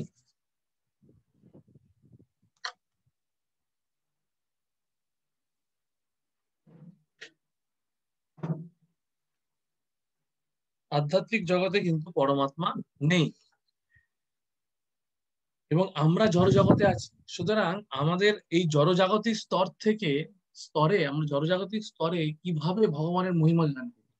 আধ্যাত্মিক জগতে তো ভগবানের মহিমা প্রকাশিত, কিন্তু আমরা এই জড় জগতে তো ভগবানের মহিমা বুঝতে পারছি না। আমরা তো জড় জগতে আছি, ভগবানকেই দেখতে পাচ্ছি না। তাহলে বিষয়টা কতটা কঠিন যে আমরা যার সঙ্গে নির্মল প্রেমের সম্পর্ক স্থাপন করতে চাইছি, তাকে না পারছি দেখতে, না পারছি তার মহিমা সম্বন্ধে জানতে। তাহলে উপায় কি? এই উপায় হচ্ছে এই জ্ঞানের মাধ্যমে দেওয়া হচ্ছে, যে আমরা যখন পরমাত্মা বিষয়টা জানবো এবং পরমাত্মা কিভাবে এই জড় জগতে সর্বত্র অবস্থান করছেন, আমার মধ্যে অবস্থান করছেন, তখন আমি কিভাবে আমাকে সাহায্য করছেন আমার সমস্ত কিছুতে, এই তথ্য যখন আমি জানতে পারবো, তখন আমি ভগবানের প্রতি আমার যে প্রেমের সম্পর্ককে গভীরতর পারবো। কারণ পরমেশ্বর ভগবানের পরমপদ এবং তার নিত্য সেবক রূপে জীবের যে স্বাভাবিক স্বরূপ, তা এই অধ্যায়গুলিতে সুস্পষ্ট মানে আগে বর্ণিত হয়েছে, আগে স্পষ্টভাবে হয়েছে, এখানে আরো সুস্পষ্টতর হচ্ছে। জীব সর্ব অবস্থাতেই অধীন তত্ত্ব, কিন্তু ভগবানকে ভুলে যাওয়ার ফলে তারা দুঃখ কষ্ট ভোগ করছে। তা আমি সম্প্রতি পড়ছিলাম যে এই যারা পরমাত্মা ধ্যান করছে যোগীরা, তাদের ক্ষেত্রেও যদি এই এই ভক্তি সঞ্জীবক জ্ঞান যোগের মানে বিষয়টি ভালোভাবে না জানা থাকে, তাহলে তারাও কিন্তু অনেক সময় বিপদগামী হচ্ছে। আমি সম্প্রতি শুনছিলাম রাধেশ্যাম প্রভুজির একটি প্রবচন, যেখানে রাধেশ্যাম প্রভুজি বলছেন যে কিছু কিছু যোগী তারা জানেন, প্রথমে তারা প্রাথমিক স্তরে জানলেন যে আমাদের দেহের মধ্যে দুটি পাখি আছে, একটি পাখি হচ্ছে ভোগ পাখি, আরেকটি পাখি হচ্ছে দ্রষ্টা পাখি। ভোগ পাখিকে বলা হচ্ছে জীবাত্মা, দ্রষ্টা পাখিকে বলা হচ্ছে পরমাত্মা। কিন্তু কি তারা যখন এই যোগের স্তরে উত্তীর্ণ হতে হতে হতে হতে হতে একটা সময় তারা ভাবছে যে এই জীব পাখি অর্থাৎ ভোগ যে ভোগ করছে এক গাছ থেকে আরেক গাছে, সে যখন সম্পূর্ণভাবে তার আধ্যাত্মিক চেতনায় উন্নততম স্তরে উত্তীর্ণ হচ্ছে, তখন সে সিদ্ধ স্তরে অর্থাৎ যোগের সেই সিদ্ধ স্তরে যখন উন্নীত হচ্ছে, তখন সেই জীবাত্মা পাখিটি পরমাত্মা পাখিতে পরিণত হয়। এই ধরনের সিদ্ধান্তে তারা পৌঁছাচ্ছে। কিন্তু আমরা যখন এই অধ্যায়ে, এই 13 নম্বর অধ্যায়ে পরমাত্মা তত্ত্বটি সুন্দরভাবে বুঝবো, তখন আমরা বুঝতে পারবো যে জীব আত্মা কখনোই পরমাত্মা স্তরে উত্তীর্ণ হতে পারে না। এই জন্য এখানে বলা হচ্ছে যে জীব সর্ব অবস্থাতেই অধীন তত্ত্ব, কিন্তু ভগবানকে ভুলে যাওয়ার ফলে তার দুঃখ কষ্ট ভোগ করছে। এবং আমরা যখন পরমাত্মা উপলব্ধি করব, তখন এরকম নয়, পরমাত্মা উপলব্ধি করা মানে এটা নয় যে আমি পরমাত্মা হই। কিন্তু যারা যারা যারা যারা এই যোগী হয়, তথাকথিত যোগীদের মধ্যে একটা অংশ, তথাকথিত যোগীরা প্রকৃত যোগী যারা, তারা কিন্তু পরমাত্মার উপলব্ধির মাধ্যমে বৈকুণ্ঠে প্রবেশ করতে পারে। তার কথা 8 নম্বর শ্লোকে 8 নম্বর অধ্যায়ে আলোচনা করেছেন ভগবান। কিন্তু যারা এই এই জ্ঞানের জায়গাটাতে তাদের যারা যারা এই এই ভক্তি সঞ্জীবক যে জ্ঞান সটকের এই সিদ্ধান্তগুলি সম্বন্ধে যাদের সুস্পষ্ট ধারণা নেই, সেই জন্য ভগবান এইখানটাতে আরো সুস্পষ্ট করছেন। আজ ভগবান জানেন যে কোথায় কোথায় আমাদের আমাদের আমাদের ধারণা ধারণা ধারণা অস্পষ্ট থাকতে পারে। এই জন্য এই জায়গাটাতে আমাদের শুভ কর্ম বা সুকৃতির প্রভাবে যখন তাদের চেতনা উন্মেষ হয়, তখন তারা অর্থাৎ জিজ্ঞাসা জ্ঞানী রূপে ভগবানের অনুগামী হন। সেই কথাও পূর্বে বর্ণিত হয়েছে। এখন 13 অধ্যায় থেকে বর্ণনা করা হচ্ছে যে জীব কিভাবে জড়জগতের সংস্পর্শে আসে, ভগবানের কৃপার প্রভাবে সে কিভাবে কর্ম, জ্ঞান এবং ভক্তির মাধ্যমে জড়জগতের বন্ধন থেকে মুক্ত হয়, এবং সেই সমস্ত বিষয় এখানে বিশদভাবে ব্যাখ্যা করা হয়। এখানে বারবার বিষয়টা হচ্ছে যে আগে বর্ণিত হয়েছে বিষয়গুলি, তার পুনরাবৃত্তি হচ্ছে আরো বিশদে। ভগবান প্রত্যেকটি অধ্যায় শুরুতেই এই বিষয়টা আলোকপাত করেছেন যে আগে আমি যা বলেছি সেটা আরো বিস্তারিত হচ্ছে, আরো গুহ্য থেকে গুহ্যতম জ্ঞানের দিকে নিয়ে যাচ্ছে। এবং এখানে ভগবান শেষে বলবেন গুহ্যতম জ্ঞানটি আবার তিনি বলবেন। জীব যদিও তার জড়দেহ থেকে সম্পূর্ণরূপে ভিন্ন, তবুও সে তার জড়দেহের সঙ্গে কোনো না কোনো ভাবে সম্পর্কিত হয়ে পড়ে, সে কথাও এখানে ব্যাখ্যা করা। অধ্যায়ের সংগতি এটাও আমরা আলোচনা করেছি 12 নম্বর অধ্যায় 7 নম্বর শ্লোকের পরিপ্রেক্ষিতে, যে ভগবান তার নিজের ভক্তদেরকে মৃত্যু সাগর থেকে উদ্ধার করতে পারেন এই জ্ঞানের দ্বারা। এরূপ প্রতিজ্ঞা করলো তত্ত্বজ্ঞান ব্যতি রেখে সংসার হতে উদ্ধার হওয়া যায় না। তত্ত্বজ্ঞান উপদেশ করার জন্যই প্রকৃতি পুরুষ বিবেক যোগের অবতারণা। 7ম অধ্যায়ের ভগবানের অপরা প্রকৃতি, অপরা ও পরা দুইটি প্রকৃতি সম্বন্ধে বলা হয়েছে, তাকেই এই অধ্যায় যথাক্রমে ক্ষেত্র বলা হয়েছে। প্রেমদাস সচিপুত্র প্রভু হাত তুলেছেন। হ্যাঁ প্রভু বলুন। হরে কৃষ্ণ প্রভু। হ্যাঁ, এখানে যে বলা হয়েছে জীব যদিও তার জড়দেহ থেকে সম্পূর্ণরূপে ভিন্ন, তবুও সে তার জড়দেহের সঙ্গে কোনো না কোনো ভাবে সম্পর্কিত হয়ে পড়ে। এই সম্পর্কটা কিরকম? সম্পর্কটাই হচ্ছে যে তার নিজের স্বরূপকে যখন সে ভুলে যাচ্ছে, তখন সে তার জড়দেহকেই তার নিজের স্বরূপ বলে মনে করে এই জড়দেহের সঙ্গে সম্পর্কিত হয়ে পড়ছে। ঠিক যেইভাবে অর্জুন তার প্রপিতামহ, তার আত্মীয় স্বজনদের প্রতি সম্পর্কিত হয়ে ভাবছিলেন যে আমি আর যুদ্ধ করব। এইভাবে যদিও তার সঙ্গে এই জড়দেহের সঙ্গে জীবাত্মার সরাসরি কোনো সম্পর্ক নেই, কিন্তু সে এই অজ্ঞানতাবশত সেই সম্পর্ক স্থাপন করে। সেই জন্য এখানে খুব স্পষ্টভাবে সেই জায়গাটাকে বোঝানো হবে যে এই জীব, এই দেহ এবং আত্মা কিভাবে আলাদা, সেই জায়গাটা বোঝানো হবে। যদিও সম্পর্কিত হয়ে পড়ছে মানে এই অজ্ঞানতার প্রভাব, এই জন্য বলা হচ্ছে যে কোনো না কোনো ভাবে সম্পর্কিত হয়ে পড়ছে। যেরকম অর্জুন সবকিছু শোনার পরেও অর্জুন যখন তার পুত্র মারা গেল তখন সে হ্যাঁ প্রচন্ড রকম ভাবে ভেঙে পড়েছিল। তার পুত্রের সঙ্গে সরাসরি ভাবে তার তার কোনো সম্পর্ক ছিল না, কারণ সেই পুত্রটি প্রকৃতপক্ষে ছিল চন্দ্রের পুত্র। কিন্তু অর্জুনের মতন অর্জুন ভগবদ্গীতা জ্ঞান শোনার পরেও সম্পর্কিত হয়ে পড়লেন। তাই জন্যই বলা হয়েছে যে জড়দেহের সঙ্গে জীবাত্মার সরাসরি সম্পর্ক না থাকলেও সে তার দেহ অহম মামিতির দ্বারা আবিষ্ট হয়ে, এটি হচ্ছে তার অজ্ঞানতা। ঠিক আছে প্রভু?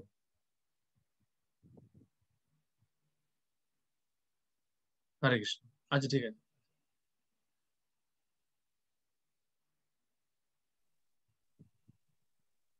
আর যদি কোনো প্রশ্ন থাকে মানে হাত তুলতে পারেন।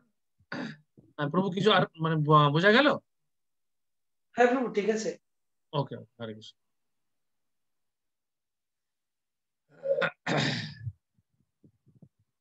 আচ্ছা, তাহলে এই অধ্যায়কে তাকেই এই অধ্যায়, হ্যাঁ এবার এখানে এই অপরা এবং পড়া আমরা সপ্তম অধ্যায়ে পড়েছি। হ্যাঁ, যে অপরা প্রকৃতি হচ্ছে জড়া প্রকৃতির কথা বলেছে। জড়া প্রকৃতি, আর পরা প্রকৃতি হচ্ছে হ্যাঁ জীবভূতা প্রকৃতির কথা আলোচনা করেছে। অপর এবং ইতস্তে অন্যান্য প্রকৃতি মে ভিন্না মহাভায় জয়দং ধারায়তে জগৎ। অর্থাৎ এই পরা প্রকৃতির দ্বারা জীবভূতা জীব সমস্ত জগৎকে ধারণ করে আছে। সেই পরা প্রকৃতি, সেই সেই সেই ভিন্না প্রকৃতি যা অপরা প্রকৃতি থেকে ভিন্না। অপরা প্রকৃতি হচ্ছে অর্থাৎ ক্ষিতি অপ্তেজ মরুদ্বম, এই মহাভূত, এই পঞ্চ মহাভূত এবং মন বুদ্ধি অহংকার দ্বারা এই আটটি উপাদানে গঠিত অপরা প্রকৃতি। আর পরা প্রকৃতি হচ্ছে জীবভূতা। এই প্রকৃতি, এই অপরা প্রকৃতিকে এখানে ক্ষেত্র আর পরা প্রকৃতিকে এখানে ক্ষেত্রকে বলা। তাহলে এটি হচ্ছে এই বিষয়ের এই অধ্যায়ের সংগতি পূর্ববর্তী অধ্যায়ের সঙ্গে। অধ্যায়ের রূপরেখা আমরা আলোচনা করেছি, এবার আমরা শ্লোক সংগতি বিষয়ে প্রবেশ করছি ধীরে ধীরে। তাহলে এখানে প্রকৃতি এবং পুরুষ, হ্যাঁ এই বিষয়টি অর্জুনের প্রথম প্রশ্নটা নিয়ে আলোচনা করে নিই এবার আমরা।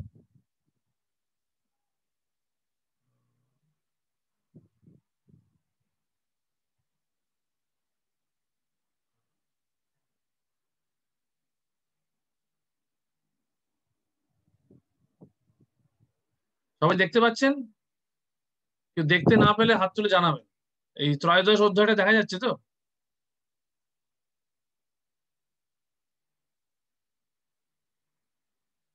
আচ্ছা, দেখা যাচ্ছে তো, ঠিক আছে।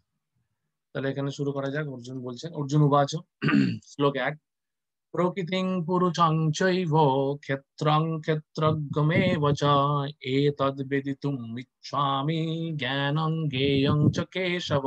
শ্রী ভগবান উবাচ, ইদং শরীরং কৌন্তেয় ক্ষেত্রমত্যভিধীয়তে এতদ্ বেত্তি তং প্রাহু ক্ষেত্রজ্ঞ ইতি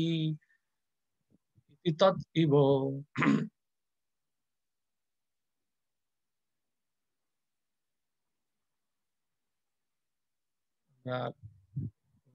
অর্জুন বললেন, হে কেশব, আমি প্রকৃতি, পুরুষ, ক্ষেত্র, ক্ষেত্রজ্ঞ, জ্ঞান ও জ্ঞেয় এই সমস্ত তত্ত্ব জানতে ইচ্ছা করি। পরমেশ্বর ভগবান বললেন, হে কুন্ত, এই শরীরে ক্ষেত্র নামে অভিহিত এবং যিনি এই শরীরকে জানেন তাকে ক্ষেত্রজ্ঞ বলা হয়। তাই এখানে ভগবান দ্বিতীয় শ্লোকে ক্ষেত্রজ্ঞের সংজ্ঞা দিচ্ছেন। তা আমরা আরেকবার জানি।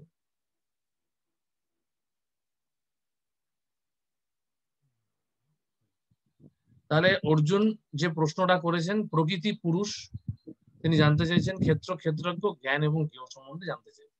তাই এইগুলোর উত্তর আমরা কোন কোন জায়গায় পাচ্ছি, সেটা হচ্ছে প্রকৃতি এবং পুরুষ সম্বন্ধে যদিও অর্জুন প্রথম জিজ্ঞাসা করেছেন, কিন্তু ভগবান উত্তর দিচ্ছেন শ্লোক 20 এবং 26। ক্ষেত্র এবং ক্ষেত্রজ্ঞ সম্বন্ধে প্রথমে উত্তর দিচ্ছেন শ্লোক 2 থেকে 7। জ্ঞান সম্বন্ধে উপদেশ দিচ্ছেন 2 এবং 7 কিছুটা থাকবে, 8 থেকে 12 প্রধান, আবার 27 থেকে 35 জ্ঞান বিষয়ে আলোকপাত করবে। আর জ্ঞেয় হচ্ছে শ্লোক 13 থেকে 19। এই জ্ঞেয় অংশটা হচ্ছে সবচেয়ে বোঝা একটু কঠিন, এবং এই জ্ঞেয়র জায়গাটা আমাদের ভালো করে বুঝতে হবে। এই হচ্ছে বিষয়। আমরা আবার শ্লোকের জায়গায় ফিরে যাই।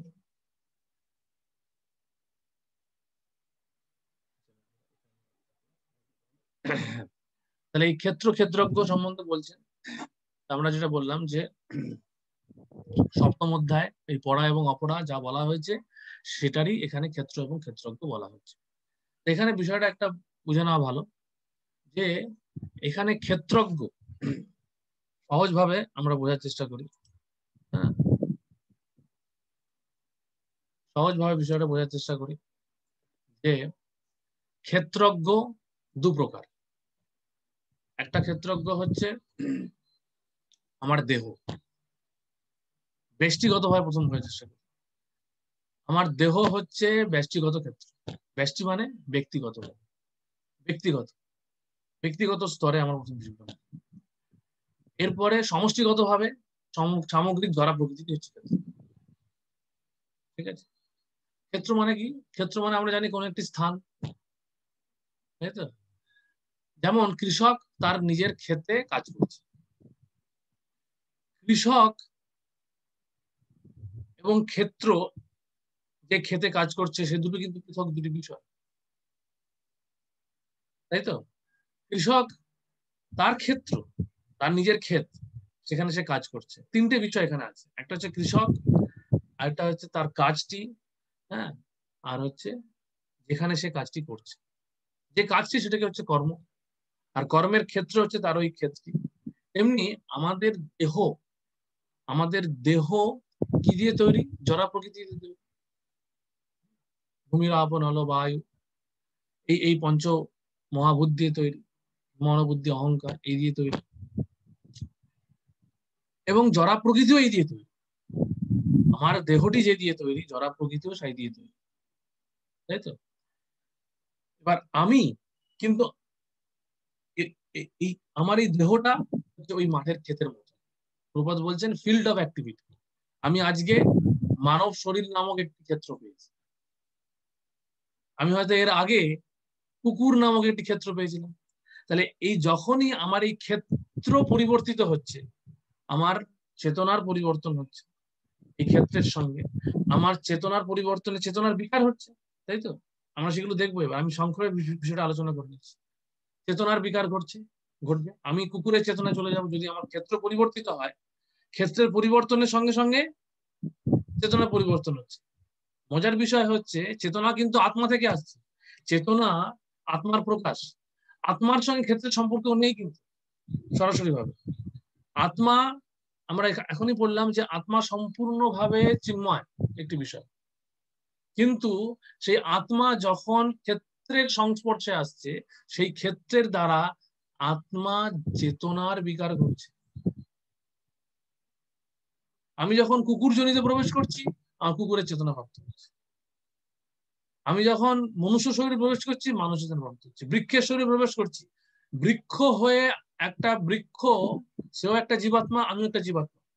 কিন্তু বৃক্ষের শরীরে যদি প্রবেশ করি আমি 10,000 বছর, মানে কয়েকশো বছর আমি ঝড় বৃষ্টি সহ্য করে দাঁড়িয়ে থাকতে পারবো, আমি যদি সেরকম বৃক্ষ হয়। কিন্তু আমি মনুষ্য শরীরে আমি মানে 5 ঘন্টা দূরের কথা, আমাকে যদি মানে 50 মিনিট দাঁড়িয়ে থাকতে পারে, আমি দাঁড়িয়ে থাকতে পারবো। 50 মিনিট শুধু দাঁড়িয়ে থাকবো, রোদের মধ্যে দাঁড়িয়ে থাকবো, এই গরমের মধ্যে পারবো না। আমার সে চেতনা নেই। এখানে এই জন্য বুঝতে হবে যে চেতনার কিন্তু বিকার ঘটছে ক্ষেত্রের পর। যেমন আজকে একটি সবুজ ক্ষেত্র, ধান ক্ষেত, যেরকম ধান ক্ষেতে ধান হবে। আবার যদি শুষ্ক রুক্ষ একটি ক্ষেত হয়, সেখানে হয়তো কেউ ফ্যাক্টরি তৈরি করতে পারে। তার মানে এটা কি? ক্ষেত্রের পরিবর্তনের সঙ্গে সঙ্গে কর্ম পরিবর্তন হচ্ছে, চেতনা পরিবর্তন হচ্ছে। আমি আজকে একজন সুন্দর সবুজ একটা নির্মল ক্ষেত্রে গেলাম, আমি সেই আত্মার টিকে আছি, আমার ভালো লাগলো। কিন্তু আমি যদি মরুভূমির মধ্যে যাই, গিয়ে দাঁড়াই, তাহলে আমার সেরকম ভালো সেই অনুভূতি আসবে? আমার অনুভূতি অন্যরকম হবে, তাই না? তার মানে আমার যে অনুভূতি, এখানে আমরা পড়বো এক্ষুনি যে আমাদের এই অনুভূতিগুলি ক্ষেত্রের সংস্পর্শে এসে বিকার ঘটছে। অনুভূতি বিকার মানে পরিবর্তন হচ্ছে। আমি সবুজ ক্ষেতের সামনে দাঁড়ালে ফুলের বাগানে গিয়ে প্রবেশ করলাম, সুন্দর একটা অন্যরকম অনুভূতি। সবজির বাগানে প্রবেশ করলে অন্যরকম অনুভূতি, তাই না? আবার যদি রুক্ষ সূক্ষ্ম মরুভূমির মধ্যে প্রবেশ করি অন্যরকম, জঙ্গলের গভীর জঙ্গলে প্রবেশ করলে আরেক রকম অনুভূতি। তাহলে আমার ক্ষেত্র যেই পরিবর্তন হচ্ছে, আমার অনুভূতি পরিবর্তন হচ্ছে, আমার চেতনার পরিবর্তন হচ্ছে। এই জায়গাগুলো বোঝা গেল। এই জায়গা এটাই কিন্তু এবার বিভিন্ন টেকনিক্যাল টার্ম দিয়ে হ্যাঁ ভগবান বোঝাবেন, এবং তার মাধ্যমে বোঝাতে চাইবেন যে কি এই ক্ষেত্রের প্রভাবে পরিবর্তন হচ্ছে। ক্ষেত্রে এই যে দেহ দেহ তার জড়জগতের সংস্পর্শে এসে বিভিন্ন রকম বিকার করতে শুরু করছে, কিন্তু দেহির কিছু বিকার করছে না। দেহি কিন্তু বিকার করছে না, কিন্তু দেহি প্রভাবিত হচ্ছে, সেটাও বলা হবে। দেহি প্রভাবিত হচ্ছে অনুভূতির দ্বারা, চেতনার দ্বারা। দেহি প্রভাবিত হচ্ছে, কিন্তু দেহির পরিবর্তন হচ্ছে। ঠিক আছে, এবার আমার শ্লোকে প্রবেশ করি। না হলে শুধু যদি শ্লোকটা পড়তে যাই, না হলে আমাদের কাছে মনে হবে খুব কঠিন কিছু বিষয় পড়ছি, কিন্তু বিষয়টা কঠিন না কিছু। আচ্ছা, আমি এরকম শ্লোকের মূল বিষয়গুলো নিয়ে আলোচনা করব, তাৎপর্যের কিছু মূল বিষয়গুলি আলোকপাত করব, কিন্তু আপনাদের তাৎপর্যগুলো আগে থেকে পড়ে রাখতে হবে। আপনারা এই 13 নম্বর অধ্যায়টা পড়ে রাখুন, কারোর কোনো প্রশ্ন থাকলে সেগুলো আমরা আলোচনা করব, যতটুকু আমি জানি পারবো, যতটুকু আমার সীমিত জ্ঞান বিদ্যার দ্বারা। তাহলে এখানে ক্ষেত্রজ্ঞের বিষয়টা আলোচনা করা হলো, এবং এখানে ক্ষেত্রজ্ঞ হচ্ছে ব্যষ্টিগত ক্ষেত্রজ্ঞ আলোচনা করা হচ্ছে। ঠিক আছে, ব্যষ্টিগত ক্ষেত্রজ্ঞের বিষয়ে আলোচনা। এরপরে আমরা সমষ্টিগত ক্ষেত্রজ্ঞের বিষয়ে আসবো। সমষ্টিগত ক্ষেত্রজ্ঞ এখানে আমি সুখী, আমি একটি পুরুষ, আমি একটি কুকুর, আমি একটি বিড়াল, এই ধরনের উপাধি আমরা আগেই পড়েছি যে নিরুপাধিক ভক্তির স্তরে উত্তীর্ণ করবে আমার এই জ্ঞান। তাহলে আমি যখন এই বিষয়গুলি বুঝবো যে আমি কুকুর, এই জ্ঞানটা আমি লাভ করছি ওই ক্ষেত্রের প্রভাবে। আমার প্রকৃতপক্ষে আমি কুকুর চেতনা আমার কিন্তু প্রকৃত নয়, আমি ক্ষেত্রের প্রভাবে লাভ করছি। আমি বেড়াল জনিতে যখন প্রবেশ করছি, তখন বেড়াল জনির ক্ষেত্রের প্রভাবে আমি ওই চেতনা লাভ করছি। তাহলে এইগুলি আমাদের বুঝতে হবে যে আমাদের এই উপাধি থেকে মুক্ত হওয়ার জন্য। তাহলে এই বিষয়টা একটা গেল। এরপরে হচ্ছে 3 নম্বর শ্লোক। ক্ষেত্রজ্ঞম চ অপি মাম বিদ্ধি সর্বক্ষেত্রেষু ভারত ক্ষেত্রজ্ঞዮ জ্ঞানম যত্তদ জ্ঞানম মতম মম। আরেকবার, ক্ষেত্রজ্ঞম চ অপি মাম বিদ্ধি সর্বক্ষেত্রেষু ভারত ক্ষেত্রজ্ঞয়োর জ্ঞানম জ্ঞানম যত্তদ জ্ঞানম মতম মম। হে ভারত, আমাকেই সমস্ত ক্ষেত্রের ক্ষেত্রজ্ঞ বলে জানবে, এবং ক্ষেত্রজ্ঞ সম্বন্ধে যে জ্ঞান, সেই জ্ঞানই আমার অভিমত। তাহলে এখানে জ্ঞানের কথা বললেন, ক্ষেত্রের কথা বললেন, ক্ষেত্রজ্ঞের কথা বললেন, ক্ষেত্রের কথা বললেন। ঠিক আছে, এখানে প্রথমে 2 নম্বর শ্লোকে আমরা ওই জায়গাটাতে যাই, এখানে আলোচনাটা বলা। তাহলে শ্লোক 2তে কি হলো? জড়দেহ ক্ষেত্র, জীব ক্ষেত্রজ্ঞ, এই বিষয়টা বোঝা গেল। অর্থাৎ ব্যষ্টিগত ক্ষেত্রজ্ঞের আলোকপাত হলো। পরমেশ্বর ভগবান বললেন যে এই শরীর নামক এই ক্ষেত্র নামে অভিহিত, এবং যিনি এই শরীরকে জানেন তাকে বলা হচ্ছে ক্ষেত্রজ্ঞ। এখন আমরা ব্যষ্টিগত ক্ষেত্রজ্ঞ বা অনুক্ষেত্রজ্ঞ। কেন অনুক্ষেত্রজ্ঞ? কারণ আমরা আমাদের শরীরকে কি সম্পূর্ণভাবে জানি না। আমাদের শরীরের মুখের মধ্যে আমরা খাদ্য দিয়ে দিলাম, তারপর সেই খাদ্য কিভাবে আমাদের শরীরে প্রবেশ করে পরিপাক হলো, শরীরে আমাদের পেটের ভেতরে পরিপাক হয়, কিভাবে পুষ্টিরস সঞ্জীবিত হয়, আমার শরীর পরিপুষ্ট হলো। আমরা কি সেই সম্পূর্ণ পদ্ধতিটা জানি? যদিও আমার শরীরে ঘটছে, আমি জানি না। শুধু শরীরে পরিপাকে কিছু সমস্যা হলে আমরা তখন ডাক্তারের কাছে যাই বুঝতে পারি, কিন্তু যখন সবকিছু ঠিকঠাক চলছে তখন কিন্তু আমরা জানিও না কি হচ্ছে আমাদের আমাদের আমাদের এবং সেখানে ঐচ্ছিক পেশিও নেই যে আমি আমার ইচ্ছা অনুযায়ী সেই জায়গাটাকে আমি নিয়ন্ত্রণ করতে পারবো। আমার নিয়ন্ত্রণের বাইরে। আমি খাবার দিয়ে দিলাম মুখে, এই পর্যন্ত আমার হাতে ক্ষমতা আছে। সুতরাং আমি অনুক্ষেত্র, এই জায়গাটা বুঝতে হবে। এবং তার দ্বারা আমি খুব অল্পই জ্ঞান লাভ, আমি কিছুটা জানি, শরীরকে কিছুটা জানি। এবং সংগত যে পূর্ব শ্লোক এই প্রকার ক্ষেত্র জ্ঞান হচ্ছে জীবাত্মার ক্ষেত্র রূপে নিরূপণ করা হয়েছে, কিন্তু তার থেকেও সাকল্যে পরমাত্মাকে সর্বক্ষেত্রের ক্ষেত্র রূপে তৃতীয় শ্লোকে বলা হচ্ছে। তৃতীয় শ্লোকে কি বললেন, যে হে ভারত, আমাকেই সমস্ত ক্ষেত্রজ্ঞ বলে জানবে, এবং ক্ষেত্রজ্ঞ সম্বন্ধে যে জ্ঞান, সেই জ্ঞানই আমার অভিমত। সুতরাং এখানে দুটি বিষয় জানলাম। একটি হচ্ছে ব্যষ্টিগত ক্ষেত্রজ্ঞ কে হচ্ছেন ভগবান, পরমাত্মা রূপ। এখানে একটা বিষয় বুঝতে হবে যে ভগবান যুদ্ধক্ষেত্রে অর্জুনের সামনে যে দাঁড়িয়েছিলেন, ভগবান কোন ভগবান? ভগবান শ্রীকৃষ্ণ। কিরকম কৃষ্ণ? যশোদানন্দন কৃষ্ণ না দেবকী নন্দন কৃষ্ণ? বাসুদেব কৃষ্ণ। তিনি হচ্ছেন বাসুদেব কৃষ্ণ। তিনি যশোদানন্দন কৃষ্ণ নন, শ্যামচন্দ্র কৃষ্ণ ছিলেন না। তিনি ছিলেন দেবকী নন্দন কৃষ্ণ, তাকে বলা হচ্ছে বাসুদেব। এবং তার মূল পরিচয় কিন্তু এই বাসুদেব যিনি, এই তিনি হচ্ছেন কিন্তু প্রকৃতপক্ষে পরমাত্মার স্বরূপ। এবং সেই জন্য তিনি বলছেন এখানে, কিন্তু ভগবান অনেক জায়গায়, এবং এখানে এই জন্য ভগবান এখানে যেহেতু বাসুদেব কৃষ্ণ হিসেবে ভগবত গীতার জ্ঞান প্রদান করছেন, সেজন্য বলা হয় যে ভগবত গীতার মাধ্যমে মূলত আমরা এই পরমাত্মা তত্ত্ব সম্বন্ধে অবগত হই, এবং সেই অবগত হওয়ার মাধ্যমে আমরা পরমাত্মার প্রতি শরণাগত হতে পারি। বুঝা গেল?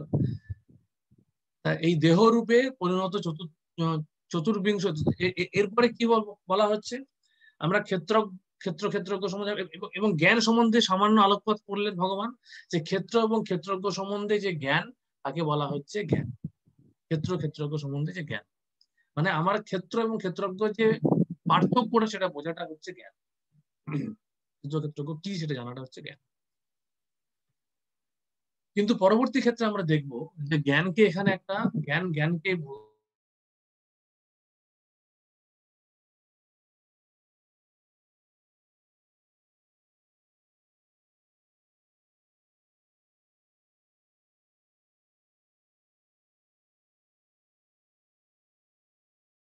দর্শনের জন্য, প্রদর্শন করার জন্য এই পরবর্তী শ্লোক বলা হচ্ছে। তারপর এরপরে কি আসছে চতুর্থ শ্লোকে? ক্ষেত্র তো বলে দিলেন, সংজ্ঞা দিলেন। সংজ্ঞা কি যথেষ্ট? এবার সংজ্ঞার ব্যাখ্যা করতে হয়েছে। ব্যাখ্যা না করলে আমরা পুরোপুরি বুঝবো কি করে? এই জন্য আমরা এবার 4 নম্বর শ্লোকে সেই স্বরূপ দর্শনের দিকে প্রবেশ করব। স্বরূপ দর্শন করছেন, আরো ব্যাখ্যা বিস্তার করছেন। 3 নম্বর বিষয়টা বোঝা গেল, পরমাত্মাকেই ক্ষেত্র। এবং এখানে প্রভুপাদ সুন্দর উদাহরণ দিয়েছেন, হ্যাঁ, যে রাজা, এখানে এই উদাহরণটা খুব গুরুত্বপূর্ণ বোঝার জন্য, যে আমি আমার জমিটি সম্বন্ধে, শুধু আমি নাগরিক, কোন নাগরিক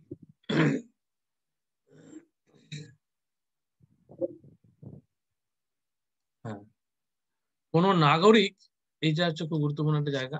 কোন নাগরিক যেমন শুধু তার নিজের জমির সম্বন্ধে অবগত, কিন্তু রাজা কেবল তার রাজপ্রাসাদ সম্বন্ধে অবগত নন, তিনি তার রাজ্যের প্রতিটি নাগরিকের সমস্ত সম্পত্তি সম্বন্ধে অবগত। তেমনি কেউ তার নিজের দেহের মালিক হতে পারে, কিন্তু পরমেশ্বর ভগবান হচ্ছেন সমস্ত শরীরের মালিক। রাজা হচ্ছেন তার রাজ্যের মুখ্য মালিক, এবং নাগরিকরা হচ্ছেন গৌণ মালিক। আমাদের বুঝতে হবে তেমনি পরমেশ্বর ভগবান হচ্ছেন সমস্ত শরীরের মুখ্য মালিক। সমস্ত শরীরে তিনি সাধারণভাবে উপস্থিত, তিনি সর্বত্র অবস্থান করছেন, ঠিক আছে? কিন্তু আমরা স্থানিকভাবে অবস্থান করছি, কিন্তু তিনি সর্বগত, সর্বত্র। তিনি তার সৃষ্টিতে এই পরমাত্মা প্রকাশের দ্বারা সর্বত্র ছড়িয়ে রয়েছে, সর্বত্র ছড়িয়ে রয়েছে। এটি আমাদের বুঝতে হবে, যে এই জন্য তিনি হচ্ছেন সমষ্টিগত ক্ষেত্রজ্ঞ। তিনি সমস্ত কিছু জানেন। তিনি শুধুমাত্র আমার দেহের প্রধান ক্ষেত্রজ্ঞ শুধু নন, কারণ আমি হচ্ছি অনুক্ষেত্রজ্ঞ, তিনি হচ্ছেন বিভু ক্ষেত্রজ্ঞ বা প্রধান ক্ষেত্রজ্ঞ, মুখ্য ক্ষেত্রজ্ঞ, মূল ক্ষেত্র, মুখ্য ক্ষেত্রজ্ঞ। এবং তিনি যেন আমার শরীরের যা আমি জানি না, তিনি জানেন। হ্যাঁ, আমার শরীরের সম্বন্ধে তিনি জানেন, শুধু আমার শরীরের না, সমস্ত শরীর সম্বন্ধে। এই জায়গাটা বুঝতে হবে। এখানে বলছেন আমিও ক্ষেত্রজ্ঞ, এর অর্থ হচ্ছে তিনি হচ্ছেন পরম ক্ষেত্র। এখানে বিষয়টা বুঝতে হবে, তিনি বলছেন আমিও ক্ষেত্রজ্ঞ। তিনি বলছেন না যে আমি একমাত্র ক্ষেত্রজ্ঞ, আমি কেবল ক্ষেত্রজ্ঞ। এই জন্য দু প্রকার ক্ষেত্রজ্ঞের কথা এখানে ভগবান দিচ্ছেন।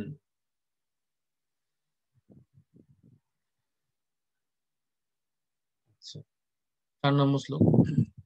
তৎক্ষেত্রং যৎ যাদৃক তৎক্ষেত্রম ক্ষেত্রম যচ্চ যদৃক্চ যদ্বিকারি যতশ্চ যতশ্চ স চ যৎ প্রভাব চ তৎ সমাসেন মে শৃণু।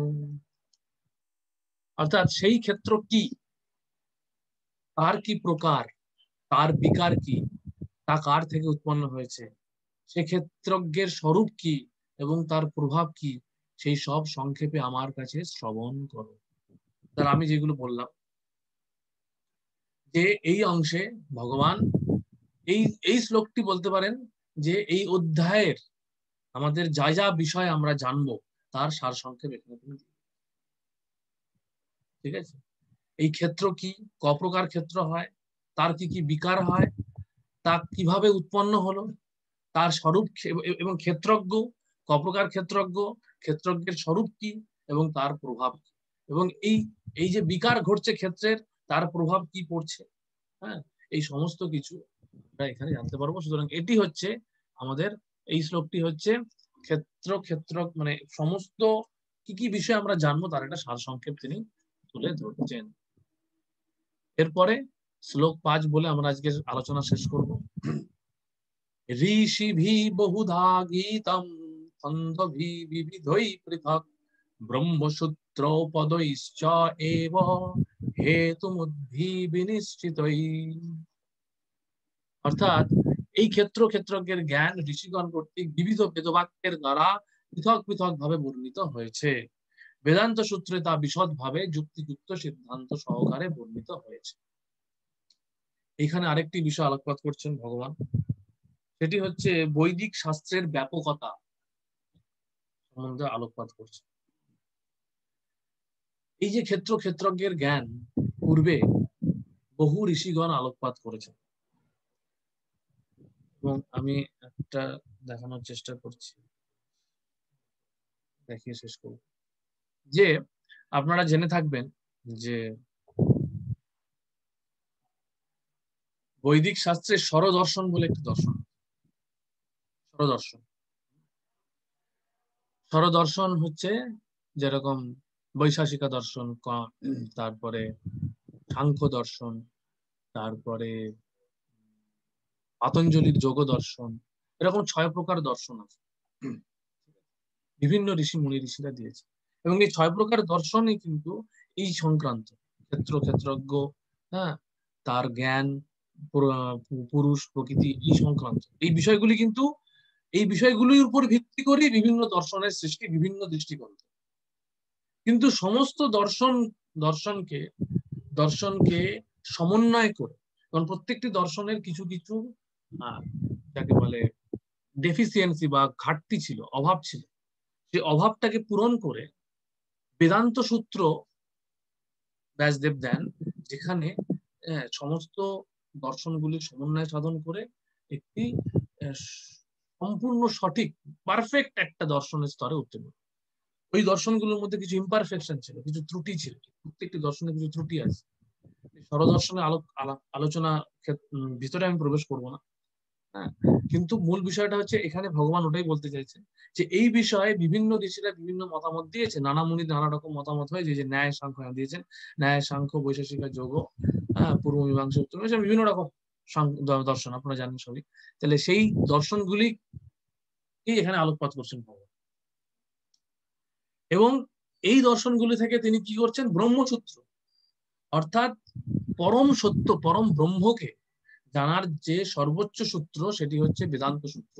এই বেদান্ত সূত্রে সঠিকভাবে এখানে ভগবান কি বলছেন, যে বেদান্ত সূত্রে তা বিশেষভাবে যুক্তিযুক্ত সিদ্ধান্ত সহকারে বর্ণিত হয়েছে। তাহলে এই হচ্ছে, এবং এই বিষয়টা এখানে ভগবান আলোকপাত করছেন। এবং আরেকটি বিষয় এখানে কি দেখা যাচ্ছে, যে ভগবান এখানে আমনায় তত্ত্ব মানে আমনায় পরম্পরার কথাও এখানে স্বীকার করছেন। তিনি বলছেন না যে, যদিও তিনি এখানে প্রপদ ব্যাখ্যা করছেন, যদিও এই তত্ত্বজ্ঞান পরমেশ্বর ভগবান শ্রীকৃষ্ণ হচ্ছেন সর্বোচ্চ শিক্ষক, তবুও চিরাচরিত প্রথা অনুসারে পণ্ডিত আচার্যরা সর্বদাই পূর্বতন আচার্যদের নজির দিয়ে থাকেন। তাই জন্য ভগবানও আত্মা পরমাত্মা সম্পর্কে অত্যন্ত বিতর্কমূলক দ্বৈতবাদ অদ্বৈতবাদ ব্যাখ্যা করতে গিয়ে ভগবান শ্রীকৃষ্ণ সবচেয়ে নির্ভরযোগ্য প্রামাণ্য গ্রন্থ বেদান্ত শাস্ত্রের উল্লেখ করেছেন। কারণ এই বিষয়ে বিভিন্ন রকম তথ্য বললাম, বিভিন্ন রকম বিতর্কমূলক, বিভিন্ন রকম ত্রুটিজনিত তত্ত্ব বা দর্শন উপস্থাপিত করেছেন পূর্ববর্তী ঋষিরা। কিন্তু তিনি তার মধ্যে সবচেয়ে নির্ভরযোগ্য প্রামাণিক যেটা শ্রেষ্ঠ বেদান্ত শাস্ত্র তার কথা বলছেন। বেদান্ত শাস্ত্রের মহিমা এখানে কীর্তন করছেন, সেটি হচ্ছে সর্বোচ্চ শাস্ত্র এবং তার ভিত্তিতে তিনি এখানে ব্যাখ্যা করবেন। এবং প্রভুপাদ এখানে বেদান্তের বিভিন্ন দিকগুলো আলোকপাত করেছেন এবং এই আলোকপাতের মাধ্যমে এবং ছন্দবী এবং এই ছন্দবী দ্বারা তিনি ছন্দজ্ঞ উপনিষদ ইত্যাদি, এছাড়া বেদের একটা শাস্ত্রের একটা দিক হচ্ছে যে ছন্দ, বেদের সেই ছন্দ একটি অংশ বেদের। তা বৈদিক আমি দেখানোর চেষ্টা করছি, দাঁড়ান একটা জিনিস দেখালে এই আলোচনাটা খুব সহজে করা যাবে।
দেখতে পাচ্ছেন? এই হচ্ছে বৈদিক জ্ঞান। এই বৈদিক জ্ঞানের প্রধান দুটি ভাগ হচ্ছে শ্রুতি।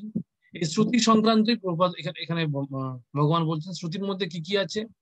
শ্রুতির মধ্যে একটি হচ্ছে বেদ, বেদের এতগুলো ভাগ আছে, সংহিতা, ব্রাহ্মণ, আরণ্যক, উপনিষদ, উপবেদ, বেদাঙ্গ আছে, কল্প বিশদ রূপে আচার, শিক্ষা, উচ্চারণ, ব্যাকরণ, নিরুক্ত, ছন্দ। এই ছন্দের কথা বলছে, এই ছন্দ, জ্যোতিষ ইত্যাদি। এছাড়া স্মৃতিশাস্ত্র আছে, এত রকম স্মৃতিশাস্ত্র, তার মধ্যে স্বরদর্শন আছে। এই স্বরদর্শনে বেদান্ত, মীমাংসা, ন্যায়, বৈশাসিকা, যোগ, সাংখ্য, এই 6টা দর্শন নিয়ে আলোচনা হয়েছে। এবং তার মধ্যে বেদান্ত দর্শনটি হচ্ছে সবচেয়ে প্রামাণিক এবং নির্ভরযোগ্য, কারণ বাকিগুলোর বিভিন্ন রকম ত্রুটি আছে, কিছু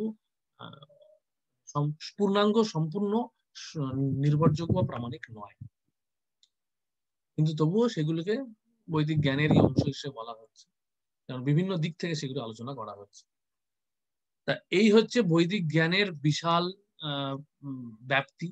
এখন এর মধ্যে ভগবান আমাদেরকে এই সামগ্রিকভাবে যা যা আলোচনা হয়েছে, বেদান্তের আলোচনা বিশাল ব্যাপক, সেটিকে তিনি এখানে সংক্ষেপে 60টি তুলে দেবেন। এই 60টি তুলে ধরার মাধ্যমে তিনি আমাদেরকে আলোকপাত করবেন জ্ঞানের টেকনিক্যাল টার্মস, যাকে বলা হচ্ছে বৈদিক পরিভাষা দিয়ে বিষয়টা বোঝানোর চেষ্টা করব। আমরা আজকে এখানে রাখছি। 8টা 4 বাজে। কিছু প্রশ্ন হয়তো এসছে, দেখি। অভিবাদন প্রভু।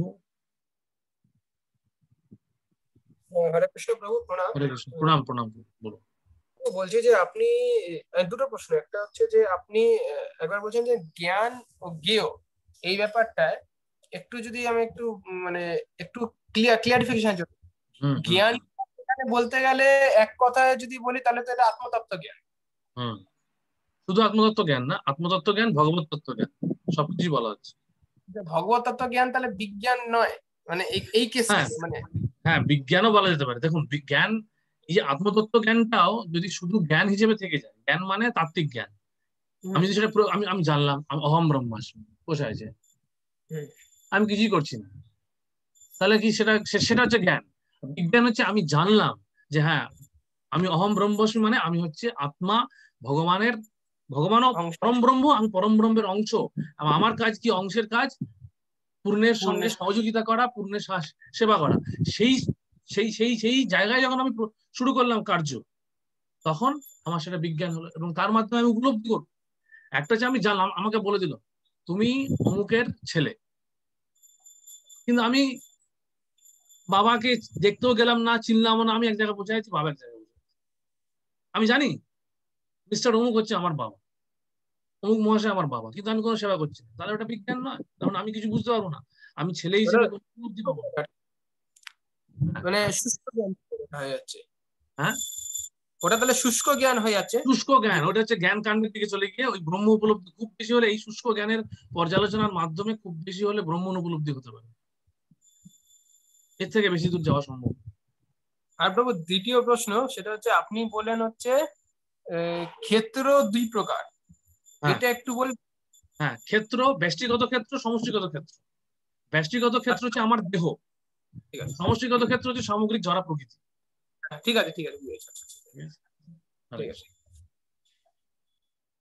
আচ্ছা, লীলামৃত গোবিন্দ প্রভু বলুন। হরে কৃষ্ণ, দণ্ডবত প্রণাম। হ্যাঁ হ্যাঁ, ধন্যবাদ, প্রণাম প্রভু। বলা হয়েছে যে এই জড় দেহ হচ্ছে কর্মক্ষেত্র, কর্মক্ষেত্র বলা হলো। জড় দেহ হলো কর্মক্ষেত্র, হ্যাঁ, তারপরে কি বললেন শুনতে পেলাম না। হ্যাঁ, জড় দেহ এই বদ্ধ কর্মক্ষেত্র কেন বলা হচ্ছে? বুঝতে পারছি না প্রভু কথাটা, কেউ যদি বুঝতে পারেন আমাকে একটু বলে দেবেন, আমি ওনার কথাটা বুঝতে পারছি। সকলকে যাতে করে আপনারা নিজেরাই আনমিউট করতে পারেন। আপনার কানেকশনটা মনে ঠিক নেই, আমি শব্দগুলো আমি একটা অংশ বুঝলাম যে আপনি বলতে চাইছেন জড় দেহকে কর্মক্ষেত্র বলা হচ্ছে, তারপরের প্রশ্নটা কি করছেন বুঝতে পারছেন। আপনি যদি লিখে করেন তাহলে ভালো হয়। আপনি তার মধ্যে আমি একে নিয়ে নিচ্ছি, আপনারা নিজেরাই আনমিউট করতে পারবেন। আচ্ছা, মুক্তকেশী প্রভু বলুন। হরে কৃষ্ণ, ধন্যবাদ, প্রণাম প্রভু। হরে কৃষ্ণ, ধন্যবাদ, প্রণাম প্রভু। আমার একটা প্রশ্ন হচ্ছে যে ক্লাস সপ্তাহে কদিন হবে? মানে আপনি তো আজকে নতুন ক্লাস দিলেন, কালকে কখন হবে? হ্যাঁ, আমি কালকে হয়তো পারবো না, আমি জানি যে আমি দেখে নিচ্ছি, আমি চেষ্টা করব সপ্তাহে 4 দিন ক্লাস করতে। আচ্ছা প্রভু, ঠিক আছে, 4 দিন আমরা 3 দিন 1 ঘন্টা করে করব, আর রোববার দিন আমরা একটা ক্লাস রাখবো, সেটা আমরা 1.5 ঘন্টার করবো। তাহলে আমার সপ্তাহে 4 ঘন্টা, 4.5 ঘন্টা, 3 দিন 1.5 ঘন্টা করে হলে 4.5 ঘন্টা হয় তো, আমি তাহলে সপ্তাহে 4.5 ঘন্টা পেয়ে যাবো। আমার পক্ষে, আমি যেটা বললাম যে এবার কোন দিন হবে না, আমার শিডিউল গুলো একটু এদিক ওদিক হয়, তা আমি জন্য একদিন কি 2 দিন আগে জানিয়ে দেবো। ধরুন আমি সেরকম ভাবে জানিয়ে দিয়ে করতে হবে, আমার ক্ষেত্রে ব্যাপারটা ওরকমই হবে। আচ্ছা প্রভু, আর হলে মর্নিং এ হবে তো? অনেকে এই টাইমে, আমি তো বললাম টাইমিং হচ্ছে রোববার ছাড়া প্রতিদিন 7টা থেকে 8টা, রোববার দিন 7টা থেকে 8:30। হরে কৃষ্ণ প্রভু, ঠিক আছে। হরে কৃষ্ণ, ধন্যবাদ। তৃপ্ত জগন্নাথ প্রভু, হ্যাঁ, হাত তুলেছেন, বলুন। হরে কৃষ্ণ প্রভু, দণ্ডবত প্রণাম। ধন্যবাদ, প্রণাম প্রভু, বলুন। ওই প্রভু যেটা আপনি এক্ষুনি চারটা দেখালেন বেদের, যেটা এটা ওইটাকে যদি শেয়ার করেন, যদি বৈদিক যে আচ্ছা, আমি চারটা শেয়ার করে দিলেন। দেবো, 4টা শেয়ার করে দেবো, ঠিক আছে। হ্যাঁ হ্যাঁ, হরি বল, রাখছি। আর ভুলে গেলে একটু মনে করিয়ে দেবেন, ঠিক আছে, আমি করে দেবো, হরি বল। ঠিক আছে। আচ্ছা। আচ্ছা, গোবিন্দ লীলামৃত প্রভু, লীলামৃত গোবিন্দ প্রভু কোথায় গেলেন? হ্যাঁ বলুন, আপনি কি বলতে চাইছেন, আপনি বলুন, চেষ্টা, আমি ঠিক শুনতে পেলাম না, আপনি আনমিউট করতে পারবেন। বলছে এই জড় দেহটা ক্ষেত্র, আবার বলা হচ্ছে এই জড় দেহটা কেন কর্মক্ষেত্র কেন বলছে? জড় দেহটা কেন জড় দেহটা কি বলেন বুঝলাম না, প্রকৃতিটা হচ্ছে ক্ষেত্র। হ্যাঁ, আমরা ব্যক্তিগত ভাবে একজন জড় দেহ, একজন ক্ষেত্র, আবার এখানে কেন গীতার তাৎপর্য শিল প্রভুপাদ তুলে ধরছেন কেন কর্মক্ষেত্র? যদি কর্মক্ষেত্র ব্যাপারটা একটু তুলে ধরেন যদি। আচ্ছা, ক্ষেত্র কর্মক্ষেত্র একই ব্যাপার। ক্ষেত্র বলতে আমার একটি স্থান, এই স্থানে আমি কি করছি, আমি কিছু কাজ করছি, কিছু একটা করছি। আমার আজকে একটা মাঠ আছে, সেই মাঠে আমি তো কিছু করছি, আমি তো মাঠটাকে শুধু ফেলে রাখছি না। তাই জন্য আমি যেই কাজটা করছি, সেই আমি ক্ষেত্রটাকে ব্যবহার করছি কোনো কর্মের জন্য। আমার এই শরীরটা আমি পেয়েছি, আমি কিছু না কিছু কাজ করছি, সেই জন্য শরীরটা কর্মক্ষেত্র। আমি জড় জগৎ কাজ করছি, সেটাও একটা কর্মক্ষেত্র। আমার এই জড় জগৎটা সকলের জন্য কর্মক্ষেত্র, তাই না? এই জড় জগতে সকলেই কাজ করছে, সেজন্য জড় জগৎটা হচ্ছে সমষ্টিগত ক্ষেত্র, আর আমার দেহটা হচ্ছে ব্যষ্টিগত ক্ষেত্র, ব্যক্তিগত ক্ষেত্র। আমার শরীরে যে কাজটা হচ্ছে, ধরুন আমি কথাটা বলছি, এটা একটা কাজ, তো এটা আমি বলছি, কিন্তু আমি কথাটা বলছি কিভাবে? আমি কথাটা বলছি এই বায়ুতে, এই ব্যক্তিগত ক্ষেত্র।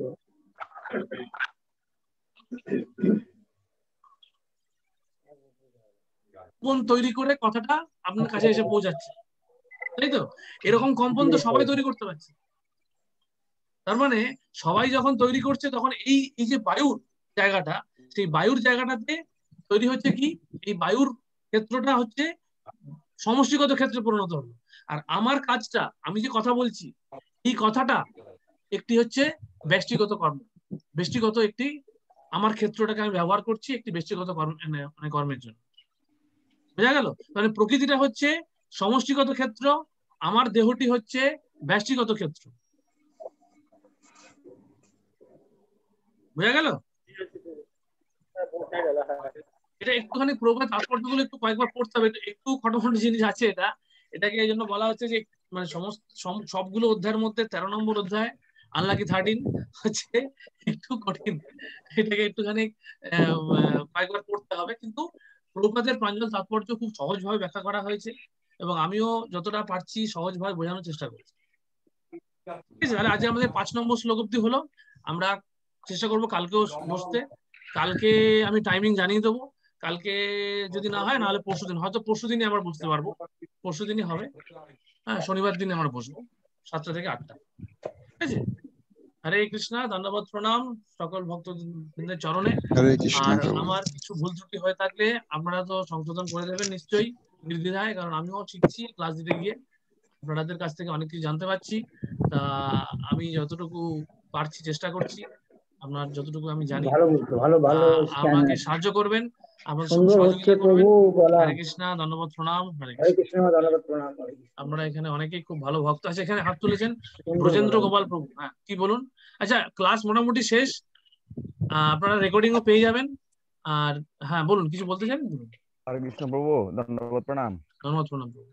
প্রভু, আমাদের প্রতিটা ইউনিটে একটা আপনার স্মরণমূলক মূল্যায়ন পত্র দেওয়া হয়, সেটা আমাদের গ্রুপে মানে শেয়ার করা হয়। এটা করে যদি এটা করতে আমাদের জন্য ভালো হতো আর কি। স্মরণমূলক বুঝলাম না, কি বিষয়টা মানে বলছেন? যেটাতে ওখানে আমাদের শর্ট গুলা, তারপরে ওপেন বুক যে বিষয়গুলো এগুলো থাকে। ও আচ্ছা আচ্ছা আচ্ছা, ওকে ওকে ওকে ওকে, পূর্ব অধ্যায় এবং ওপেন বুক, হ্যাঁ মানে ক্লোজ বুক আর ওপেন বুকের প্রশ্নগুলো শেয়ার করার জন্য বলছেন তো? হ্যাঁ প্রভু। হ্যাঁ ঠিক আছে, ওটা ওটা আমি জেনে নেবো যে ওটা কিভাবে কি করছে। ওটা বদনী আমার সঙ্গে কথা বলে আমি জেনে নেবো, আমি জানি। ঠিক আছে, আচ্ছা আচ্ছা। হরে কৃষ্ণ। হ্যাঁ, প্রেমদাদা সূচিপুত্র বলুন তো। ও আমাদের এই ইউনিটে কয়টা ক্লাস হবে? এই ইউনিটে এমনিতে তো প্রভুজি বলেছিলেন 10টা থেকে 12টা ক্লাস রাখতে। তা এখন যেহেতু ওটা হচ্ছে 1.5 ঘন্টা হিসেবে উনি বলেছিলেন, তো 1.5 ঘন্টা হিসেবে তো বদলে আমি 1 ঘন্টা হিসেবে করাচ্ছি। তাহলে 1 ঘন্টা হিসেবে করালে, ধরুন 1.5 ঘন্টা হিসেবে করালে 3 দিনে 9 10, 3টে থেকে 4টে সপ্তাহ লাগতো, হয়তো এখানে 5টা সপ্তাহ লাগবে।